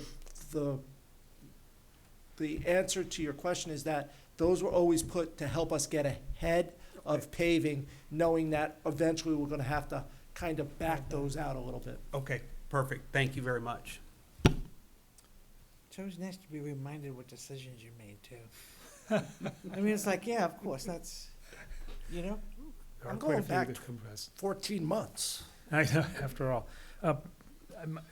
My usual concern is I want to make sure, I don't have a problem with leaving it where it is, but it's that stability that we always talk about. That's, that as we move the next year to 2 years, that won't be posing us an issue when we start having fewer funds to do this type of thing with. We backed off last year. If you remember, we gave you the presentation of fund balance. We backed off a little bit of some of the other projects that we were gonna take out of fund balance for that, to help stabilize future years. I believe we were using $300,000 a year to stabilize the tax rate. And then that went up to $500,000.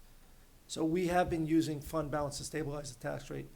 We can sustain some of that money going further, but as we talk about, those are budgeting issues. And when we look at these things, we know that our auto registrations, for instance, have been going up, but this year, because of the chip shortage, let's hold back a little bit. And we're not increasing that portion of our revenue from 6 million dollars. We're not increasing that. We have decreased our interest because interest rates are staying in zero, close to zero. So we have done some of those measures, but we were able to increase other revenues to offset that. So to answer your question, we would have to look at the revenues as a whole going forward to see where we're at, to try to help stabilize that $300,000 that we have. And if we have to, we'll have to look at expense appropriations to try to stabilize the rate as best as possible. Sure. And that's why we use capital reserve funds. There's no better way than capital reserve funds. You heard it tonight, $250,000 out of the communication capital reserve fund. That would be 4-6 cents on the tax rate, like that. And that would spike it. And then next year it would be down 6 cents, and then it would be up for something else. You don't have to So- tell me. No, I'm but totally that's- on board. No, I'm just, for the public out Yeah. there, that is why we use capital reserve funds. And then, there's other avenues that we have to look at, because we do have some big expenses in the CIP moving forward. And we gotta kind of blend those in as well, because some of it comes out of the budget. So, you heard a couple weeks ago, it was almost $200,000 for a 10-wheel dump truck, I believe. So, it's great that we have that, you wanna talk to stabilize the tax rate, is that we're not having these big peaks and valleys with it. So, long-winded answer, which I seem to be doing a lot of tonight. But does the council like to keep the $1,650,000 going into fund balance, use of fund balance? Do you need a motion or just an agreement? I need a motion saying you concur with the previous, all right, let me write this up. Move to accept use $1,650,000 of fund balance to help offset the 2021 taxes. So moved. I was waiting for somebody. I'll second that. Motion by Lon, second by Nancy Harrington. Any further discussion on this? Seeing none, I'll call the question. All those in favor signify by saying aye. Aye. Opposed? Abstained. 500. So since we only have 7 minutes left, I'm not gonna talk about the next topic. Thomas? Oh, I do we have there? to, wait, I have to, see, I'm not First of used to all- right here. I'm used to here, and I don't have to be on the game and announcements coming up. First of but- all, I'd like to just interrupt just so that Councilor Woods will be happy that I'm making a motion to go beyond the 10 PM schedule. Well, we don't have to do that until we. I understand, I think we're but- gonna be done. Well, okay. But remember, I Nope, want to he be able knows. to, I want to be able, right? He's got his running shoes I'll on. wait then. All right. I used up 1 minute. You did. Item number 5 under new business, the council to review and consider the approval of the town's investment policy for the investment of public funds held by the town treasurer in accordance with RSA 35:9 and RSA 41:29 for fiscal year 2021-22. Tom? So this is pretty straightforward. You're basically required annually to reconsider the investment policy, make any changes that you think are warranted. In my opinion, the investment policy that we have is fine, it's working fine, doesn't need any changes, so I would recommend that you reaffirm the existing investment policy for another year. And I do have to say, this investment policy has been around for my 17 years and probably before that too. This investment policy was written by prior finance director Levan. And he went through the downs of the banking and the closing of some credit unions and things of that sort. So we have a very conservative investment policy. Not only that, RSAs tell us what we can invest in. So it's either CDs or money markets. So it's not like I'm buying blue chips or with the money. It's those two things that we can invest in: CDs, money markets, and regular interest on our accounts. So it's very conservative investment policy as well. Anybody have any questions? Nope. Seeing none, do I have a motion? I will move to approve the town's investment policy for the investment of public funds held by the town treasurer in accordance with RSA 35:9 and RSA 41:29 for fiscal year 2021 and 2022. Motion by Andy, seconded by Nancy Murphy. Nancy M. All right, seeing no further discussion, I'll call the question. All those in favor signify by saying aye. Aye, opposed, abstained, 5-0-0. Thank you, Tom. Next on the agenda is minutes for September 9th, 2021.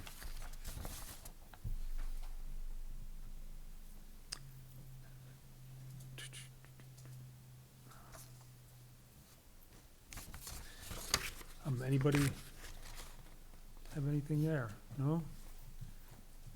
Any motions? Move to approve the minutes of Thursday, September 9, 2021, as presented. Second. Motion by Andy, seconded by Lon. No further discussion on the minutes? I'll call the question. All those in favor signify by saying aye. Aye. Opposed, abstained, 5-0-0. Comments from the press? Seeing none, and seeing none, no public for comments from the public. Comments from the council? We're gonna make it. No comments from the council. All right. A motion? To adjourn. Second. Motion by Nancy Harrington, seconded by Lon. All those in favor, say aye. Aye. Opposed, abstained, 5-0-0. 9:57. A miracle.